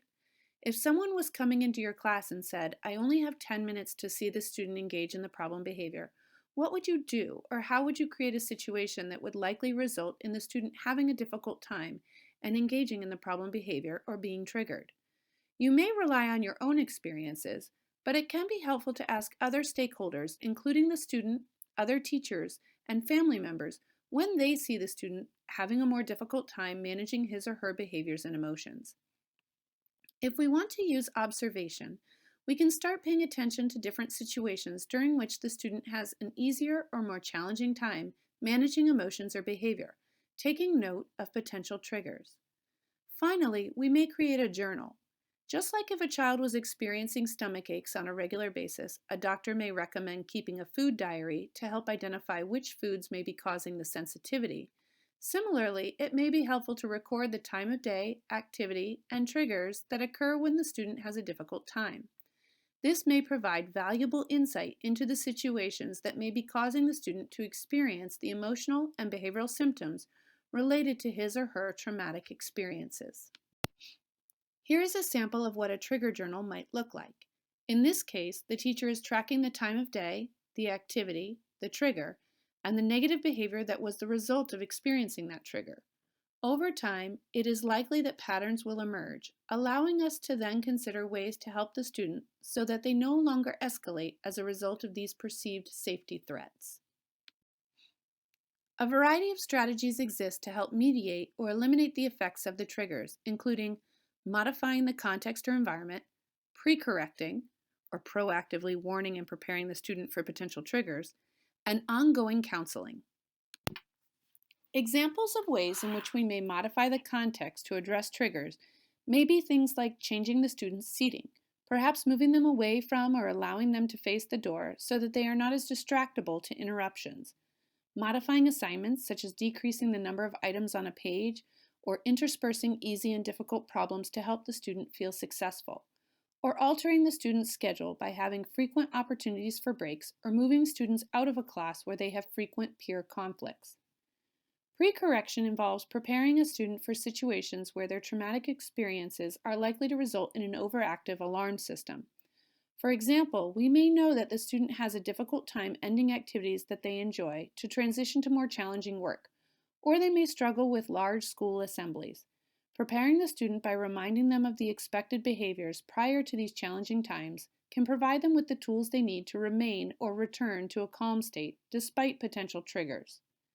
Ongoing counseling can be particularly helpful in teaching coping strategies to students who have experienced trauma.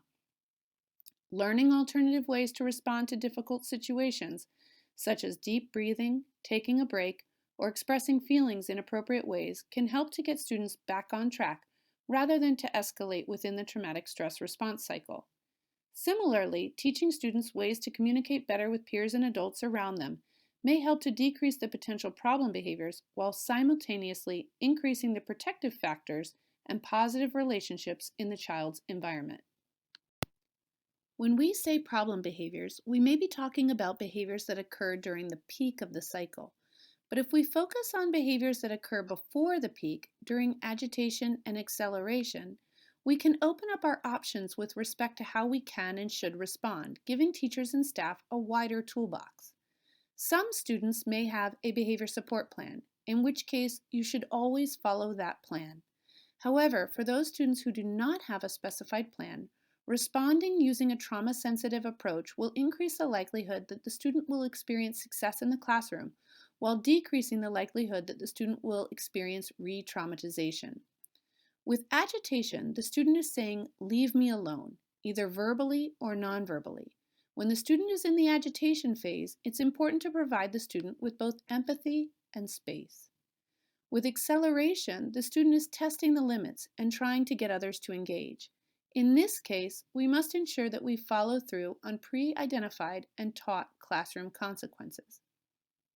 As was mentioned in previous modules, sometimes the key variable with responding is timing.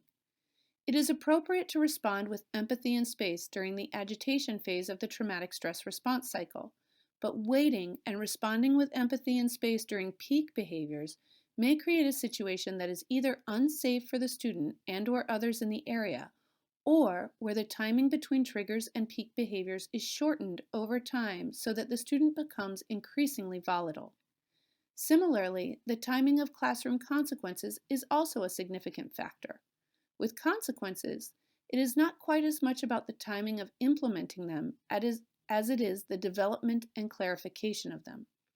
Waiting until a situation has occurred to determine what the consequences will be may result in students taking consequences personally or feeling as though they are being targeted. Similar to how having clear expectations allows us to extend the calm phase, having pre-identified clear classroom consequences allows us to help the student avoid having feelings of re-traumatization and perceived threats of danger, while providing us with a way to curtail problem behaviors and get students back on track.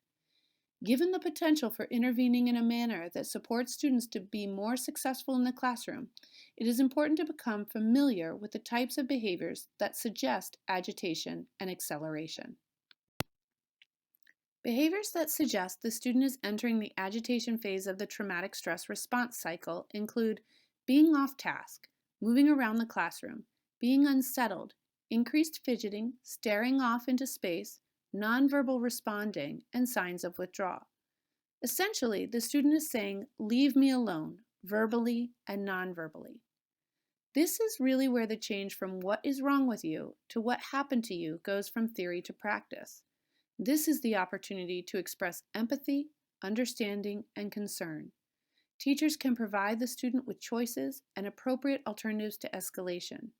When students exhibit signs of agitation, educational staff may want to deviate from standard practice by offering a break, allowing for the student to make a choice, or using behavioral momentum by giving the student a chance to complete a task that's similar to the desired task, but they are highly likely to complete. For example, if the student is supposed to start a math worksheet, but are agitated and unlikely to start if prompted, have the student do an easier math task first. For example, you may say, "I can see that you're upset and may not be ready to start your worksheet. I know you're great at helping and can be very responsible. I need someone to take account of how many students have their permission slips in for our field trip next week. Can you count this stack of permission forms for me and let the office know how many we are missing?" Give the student some space to comply.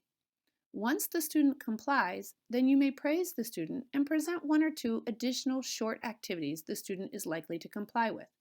And then say, "Thank you so much for being responsible. It would be great if you could be responsible and get your math worksheet started."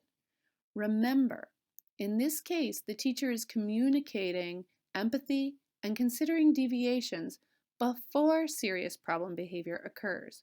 Waiting longer may result in an increase in problems in the future.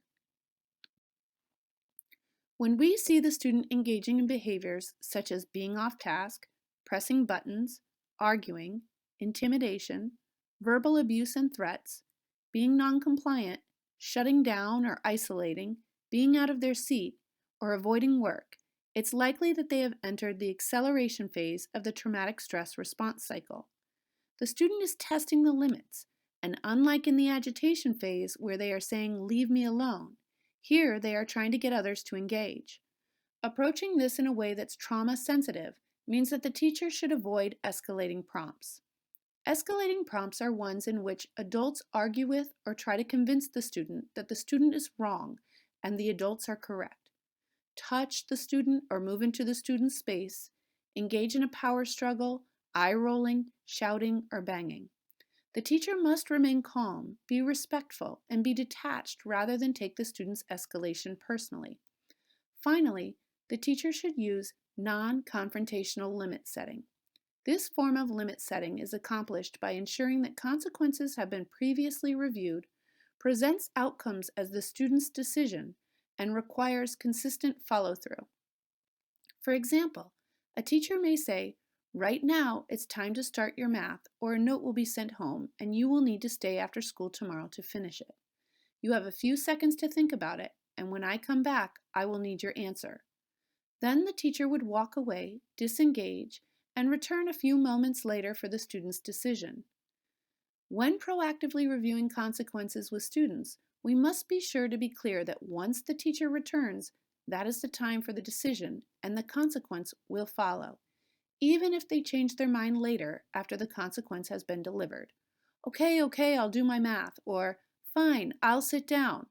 The teacher should still follow through and not negotiate or adjust the consequences. Instead, they may something like, "Okay, I'm glad you decided to do your math. I appreciate you reconsidering.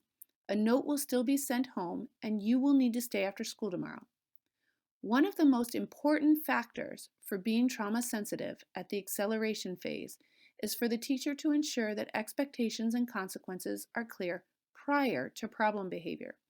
Without this, we risk the student perceiving the situation as one in which they are victimized or targeted, resulting in re-traumatization and an escalation to more dangerous peak behaviors. Let's return to the case of Julie from Modules 3 and 4 and think about which practices are consistent with being trauma sensitive. Here we return to the scenario where Julie was in the agitation phase of the traumatic stress response cycle. Julie came into her third period math class scowling, has refused to take any notes or even open her book, and the teacher's request for her attention and eye contact are met only with deeper scowls. Julie doesn't usually like math, and lately her behavior has been especially negative and uncooperative. Let's look at two potential responses to Julie. In Math Class A, the teacher tells Julie that even though she doesn't like math, she's responsible for doing the work. The teacher lets Julie know that it is unacceptable for her to scowl and reminds her that she is now in 6th grade and is expected to act like it. In Math Class B, the teacher asks Julie how she is doing and lets her know that if she wants to talk, she can come see her during lunch or make an appointment with her school counselor. The teacher also lets Julie know that it is okay for her to take a couple minutes, get a drink, and come back to class. Take a minute to reflect on these responses. Which one is trauma sensitive? In addition, consider which of these responses is more likely to occur in the school where you work. The teacher in Math Class B is responding in a trauma-sensitive manner. They are expressing empathy and providing space, and they timed it so that they are doing it at the agitation phase of the cycle. In this scenario, Julie has escalated beyond agitation to the acceleration phase. In response to the teacher, Julie began to state how much she hates math and how stupid the assignment is they are supposed to be working on. Initially, Julie does this while opening her book, but when the teacher reminds Julie to use appropriate language, Julie tosses the book on the floor and crosses her arms. When the girl next to Julie rolls her eyes and sighs, Julie makes a threatening motion toward her. Again, consider which of these responses is trauma sensitive, and which of these responses is most likely. In Math Class A, the teacher calmly reminds Julie that the consequence for inappropriate language is a note home. The teacher lets Julie know that she has the choice to take a minute and then get to work, or if she chooses not to get to work, she will get a lunch detention. In Math Class B, the teacher sends Julie to the office. The trauma-sensitive response is the one from Math Class A. The teacher in Class A remains calm, avoids escalating prompts, has previously identified consequences, and presents these options as a decision for the student. When reflecting on the practices provided in the Julie scenarios, it may have been easy to identify which response was trauma sensitive, but is that the most likely response in your building? Knowing the trauma-sensitive response doesn't necessarily mean that we are able to always engage in ways that are trauma-sensitive. As part of your reflection on the modules in this webinar, it may be helpful to consider what factors and support, systems or otherwise, may be necessary to adjust in order for more teachers to develop and implement trauma-sensitive practices at the universal level. Let's take a minute to review what we have learned in Module 5. The first step in preventing agitation and acceleration is to identify the potential slow and fast triggers that may result in a student escalating. Once those triggers are identified, we can mediate or eliminate the effects of these triggers to potentially prevent agitation and acceleration. Once a student moves to the agitation phase of the traumatic stress response cycle, it is important to respond by providing empathy and space. If the student continues to escalate to the acceleration phase, teachers and staff are encouraged to implement pre-identified classroom consequences. When responding to agitation and acceleration, timing is incredibly important. Waiting too long to provide empathy and space, or not having pre-identified classroom consequences can be detrimental to students who have experienced trauma and may result in additional issues in the future and/or a feeling of re-traumatization. In Module 6, we will discuss strategies to use during the peak, de-escalation, and recovery stages of the traumatic stress response cycle.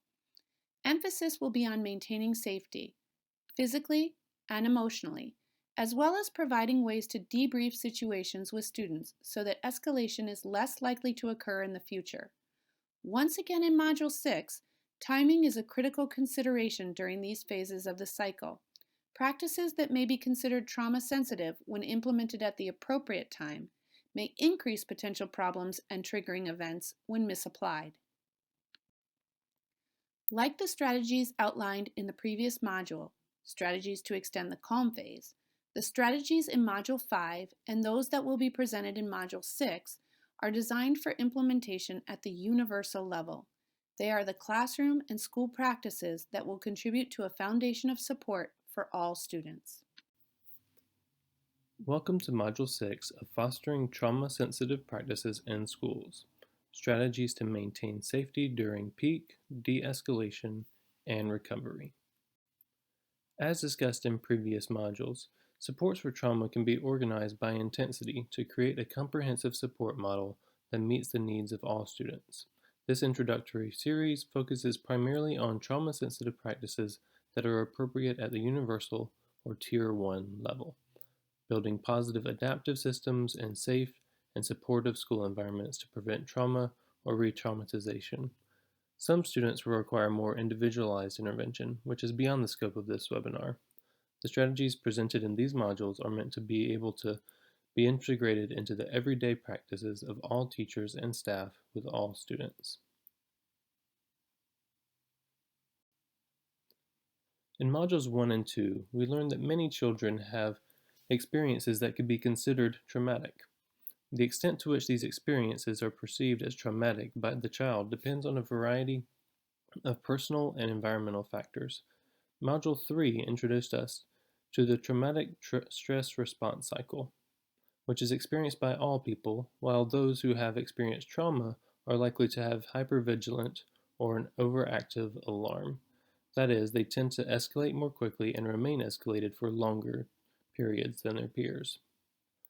Module 4 focused on practices to extend the calm phase of the traumatic stress response cycle. We learned that building relationships, choice, and expectations can provide safety, predictability, and transparency, as well as empower students in ways that may counter the negative impact of traumatic experiences. Module 5 explained how important timing can be for responding to agitation and acceleration. We learned that educators can identify triggers by journaling incidents and considering ways to minimize their effects by modifying the context, pre-correcting behaviors, and providing counseling. While these can help us prevent agitation and acceleration, we still need a game plan for responding to agitation and acceleration. This involves giving students predictable, for students and educators, and pre-identified classroom consequences. It is critical that empathy is communicated in these moments and students are given space before peak or unsafe behaviors are exhibited. In Module 6, we'll explain how this game plan continues when a student reaches peak level behaviors in the escalation cycle. When the strategies identified in the previous modules are used to create a trauma-sensitive environment, we can maximize the amount of energy and resources available to respond. Please recognize that Module 6 is the only module dedicated to responding, while several are dedicated to prevention and diffusion strategies.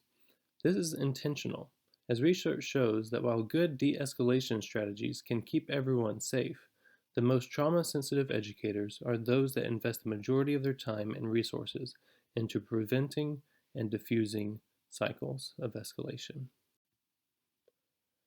Therefore, this module continues to expand the educator's knowledge of trauma-sensitive approaches to use with students at each point in the traumatic stress response cycle. This module will first discuss how to maintain physical and emotional safety during peak behavior. The peak phase of the traumatic stress response cycle is where the fight, freeze, or flight goes from theory into practice.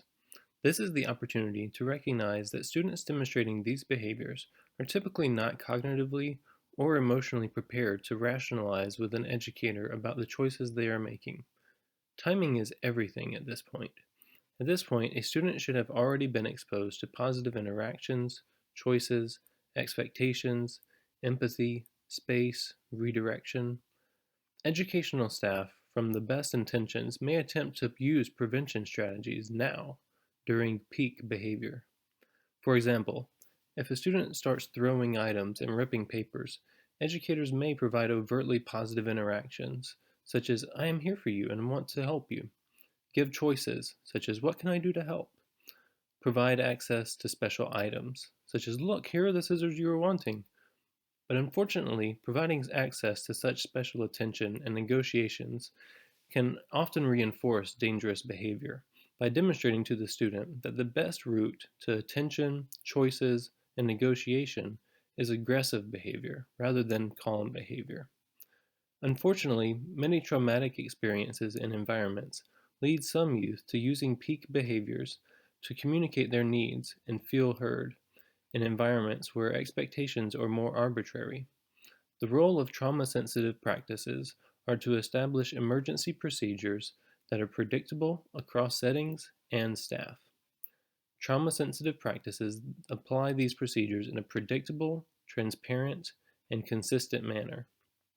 Tracking these incidents also allows educators to detect patterns to inform the development of strategic and effective solutions, which may decrease the likelihood of peak behaviors, and thus also decrease the frequency with which staff are required to follow emergency procedures. During peak behavior, safety, both physical and emotional, is the main concern. We will now discuss how to maintain physical and emotional safety during de-escalation and recovery. Behaviors that are commonly observed during de-escalation include saying that they are a victim, blaming others, withdrawal, avoiding, wandering, unfocused behavior, and attempts to make up. These may be the student's attempts to test the relationship. Remember that traumatic experiences and environments often involve arbitrary consequences, while trauma-sensitive practices respond in a predictable way. Therefore, it is crucial that staff and teachers remain calm. By isolating the student with supervision, educators are giving the student an opportunity to use the coping skills they have been taught during their calm phases. Rather than providing one-on-one attention, an audience that watches them, or negotiation, this empowers a student with an opportunity to use their own social-emotional skills, such as deep breathing, counting to 10, mindful activities, in order to de-escalate. To demonstrate their readiness to return to the social and academic demands of the educational environment, students should be given work that they can easily complete independently with 90% accuracy. This may be a brief task several grade levels below their current skill level. By completing such a task, educators have more confidence that the student is leaving the fight, freeze, or flight stage and is ready to hear their consequences and resume their schedule. That is the goal, after all. While one may want to debrief immediately, educators should schedule a debrief at a later time. We will discuss more about that later, but at this time, staff and teachers should focus on being calm with the goal of returning the student to his or her regular schedule, if possible. After a student has de-escalated, behaviors that are commonly observed during recovery include discussing the incident. They might be subdued, but they can also complete easy tasks and are able to participate. As the student is still in recovery, their ability to participate might be limited. Therefore, the goal of the educators should be to help reintegrate the student. It is extremely common for educators to still feel personally involved with the incident and therefore give the student a cold shoulder. However, this can unintentionally re-traumatize the student by sending the message that educators prefer the student to remain out of sight, or would rather the student not be calm and recovered, or do not believe that the student can appropriately recover from peak behaviors. Instead, traumatic sensitive schools and practices aim to continue building relationships by celebrating the student's recovery. This is done by explicitly communicating that I'm glad to see you back with us, and to be quick to catch the student being good by praising any appropriate behaviors and communicating the belief that the student can be successful. Reserving such positive interactions for these times when the student has recovered and is calm and appropriate emphasizes the expectations that have been established. It gives the student positive feedback on their choice to de-escalate rather than remain in peak behavior. It is restoring the relationship back to the 5-to-1 positive to negative interaction ratio discussed in Module 4. By having a scheduled debrief, staff can reassure the student during recovery that any concerns about the incident will be discussed during debrief. Consistent with the predictability at the heart of trauma-sensitive schools, consequences are not up for negotiation right now. The goal is to return the student to his or her schedule and to celebrate their recovery. So about that debrief, we've discussed that within a trauma-sensitive framework, educators do not debrief after peak behavior or during de-escalation, but after recovery. During a debrief, educators and the student should collaboratively identify the events immediately preceding the behavior, or the triggers. This might be the introduction of a difficult task, an interaction with a peer, or a change in schedule. Rather than having a big picture discussion with the student of their traumatic history that may be known or not known, it is important to focus on the more immediate events, so the student is prepared to face those sooner rather than later. Big picture conversations about trauma are better suited during scheduled counseling sessions. To minimize the likelihood of peak behaviors, those involved in debriefing should pair triggers with appropriate alternative responses that the student might use more immediately. The specific responses will vary depending on the student's stage of social emotional development, but may include skills such as deep breathing, counting to 10, withdrawing from peers, forgiving a peer, or asking for help. This is where the timing comes in, because timing is key. Debriefing should only occur after the student is calm and on task. There are several reasons for this. For one, scheduling a debrief after recovery minimizes the likelihood that the debrief discussion is rewarding to the student. Many students may prefer to receive an impromptu counseling session than return to the situation that produced their stress response cycle. So providing an immediate debriefing only serves to reward their behavior. Furthermore, both the student and the educators involved in peak behaviors are more receptive to learning from the situation when they are calm and on task, and more receptive to considering alternative responses to prevent or diffuse the situation. Finally, scheduling the debrief also allows the educators to decide what timing will minimize the impact the debrief might have on the student's exposure to instruction. Finally, when the debrief occurs immediately, educators might try to use it as an aversive consequence. Instead, a trauma-insensitive approach uses the debriefing session as an opportunity to build relationships and empower students with social-emotional skills to overcome difficult situations. Compared to aversive approaches, skill-building approaches to debriefing are more effectively leading students to the long-term growth and resilience required to overcome trauma of their past and their future. Let's return to the case of Julie from Modules 3, 4, and 5, and think about which practices are consistent with being trauma sensitive. Here we return to the scenario where Julie has reached the peak phase of the traumatic stress response cycle. After being sent to the office, Julie refuses. She immediately gets up out of her seat and begins to walk around the classroom, knocking down books and kicking chairs. She swears at the teacher and at her fellow students before walking out of the classroom, stating she is leaving school grounds. Let's look at two potential responses to Julie. In Math Class A, teacher follows the school-wide procedures by contacting security and requesting support. The teacher remains calm and uses positive strategies to reward other students for staying focused.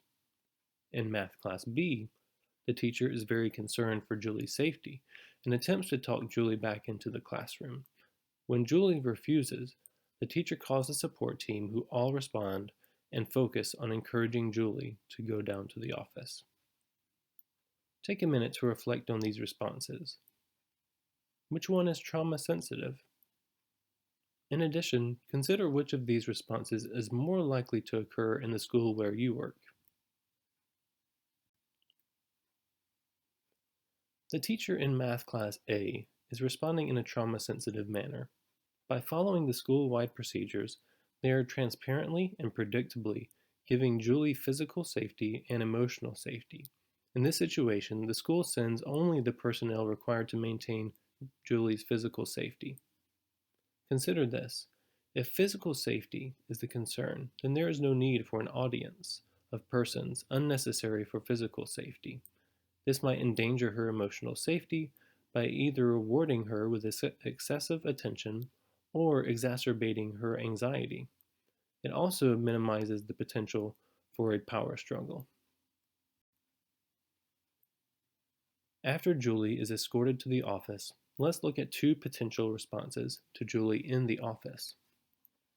In School A, Julie meets with the vice principal, who tells her he is disappointed in her and that she is going to have significant consequences. Julie spends a couple of hours in the office talking to different team members and debriefing while the team decides the best course of action and attempts to contact her family. In School B, Julie is given a space in a conference room and is supervised by a member of the security team. She is given a copy of some math work to complete, and the work is provided by the teacher and is work she can complete easily. After the work is completed, the vice principal meets with Julie, explains the consequences for her behavior, and schedules the debriefing for later in the day, during a non-academic time. Take a minute to reflect on these responses. Which one is trauma sensitive? And in addition, consider which of these responses is more likely to occur in the school where you work. School B is responding in a trauma-sensitive manner. They are empowering her independent use of coping skills, or waiting for her to demonstrate that she is ready to learn, and briefly communicating the next steps. After Julie is returned to the classroom, let's look at two potential responses to Julie in the classroom. In Math Class A, Julie walks into the classroom and sits down at her desk. The teacher continues to teach the lesson. The teacher minimizes contact with Julie throughout the class period. And when Julie attempts to explain and justify her behavior, the teacher states that Julie is now in 6th grade and needs to act that way. In Math Class B, the teacher greets Julie at the door and welcomes her back to class. The teacher gives Julie a brief update on what the students are doing and what the expectations are. The teacher catches Julie engaging in appropriate behavior whenever possible, providing her and her peers with school-wide tickets. When Julie attempts to explain and justify her behavior, the teacher reminds Julie that she can talk about her concerns during the debriefing later in the day. Take a minute to reflect on these responses. Which one is trauma sensitive? In addition, consider which of these responses is more likely to occur in the school where you work. The teacher in Math Class B is responding in a trauma-sensitive manner. They are building a space for confident and safe recovery rather than shunning or shame approaches that can re-traumatize. They are maintaining predictable routines and reinforcing alternative skills to unsafe behaviors. When reflecting on the practices provided in the Julie scenarios, It may have been easy to identify which response was trauma sensitive, but is that the most likely response in your building? Has your school defined unsafe behaviors in observable ways that you can easily describe, such as the physical movements used, the objects involved? How familiar are you with the protocol should a student engage in unsafe behaviors? Does the protocol provide enough personnel to maintain physical and emotional safety? No more than needed so that a student obtains an audience for unsafe behavior, and no less such that students, peers, and staff do not feel safe. Do the de-escalation procedures at your school reduce the students' chances to negotiate or involve others? Think about the last time a student de-escalated. Did the student receive a genuine and positive welcome? Was positive feedback given for small steps of compliance? Does debriefing occur in your building after the student has been calm and returned to class? Does the debriefing constructively teach the student skills for the next time? Let's take a minute to review what we have learned in Module 6, where again, timing is everything. The first step in responding to peak behavior is not to use more prevention strategies such as choice or attention, but to calmly commit to physical safety by following school-wide emergency procedures. The student should then be given an emotionally safe space and time to de-escalate with coping skills, with a return to scheduled activities once they demonstrate apparent ready-to-learn behaviors. During recovery, students should be provided with a predictable return to the positive and nurturing environment that was established to build relationships and skills. A debrief to identify alternative responses to similar situations should be scheduled in order to maximize the objectivity of everyone involved and minimize the potential for immediate debriefs to reward unsafe behaviors. In review, we have learned that many children may have experiences that could be considered traumatic. The extent to which these experiences are perceived as traumatic by the child depends on a variety of personal and environmental factors. Students who have experienced trauma are likely to be hypervigilant or have an overactive alarm.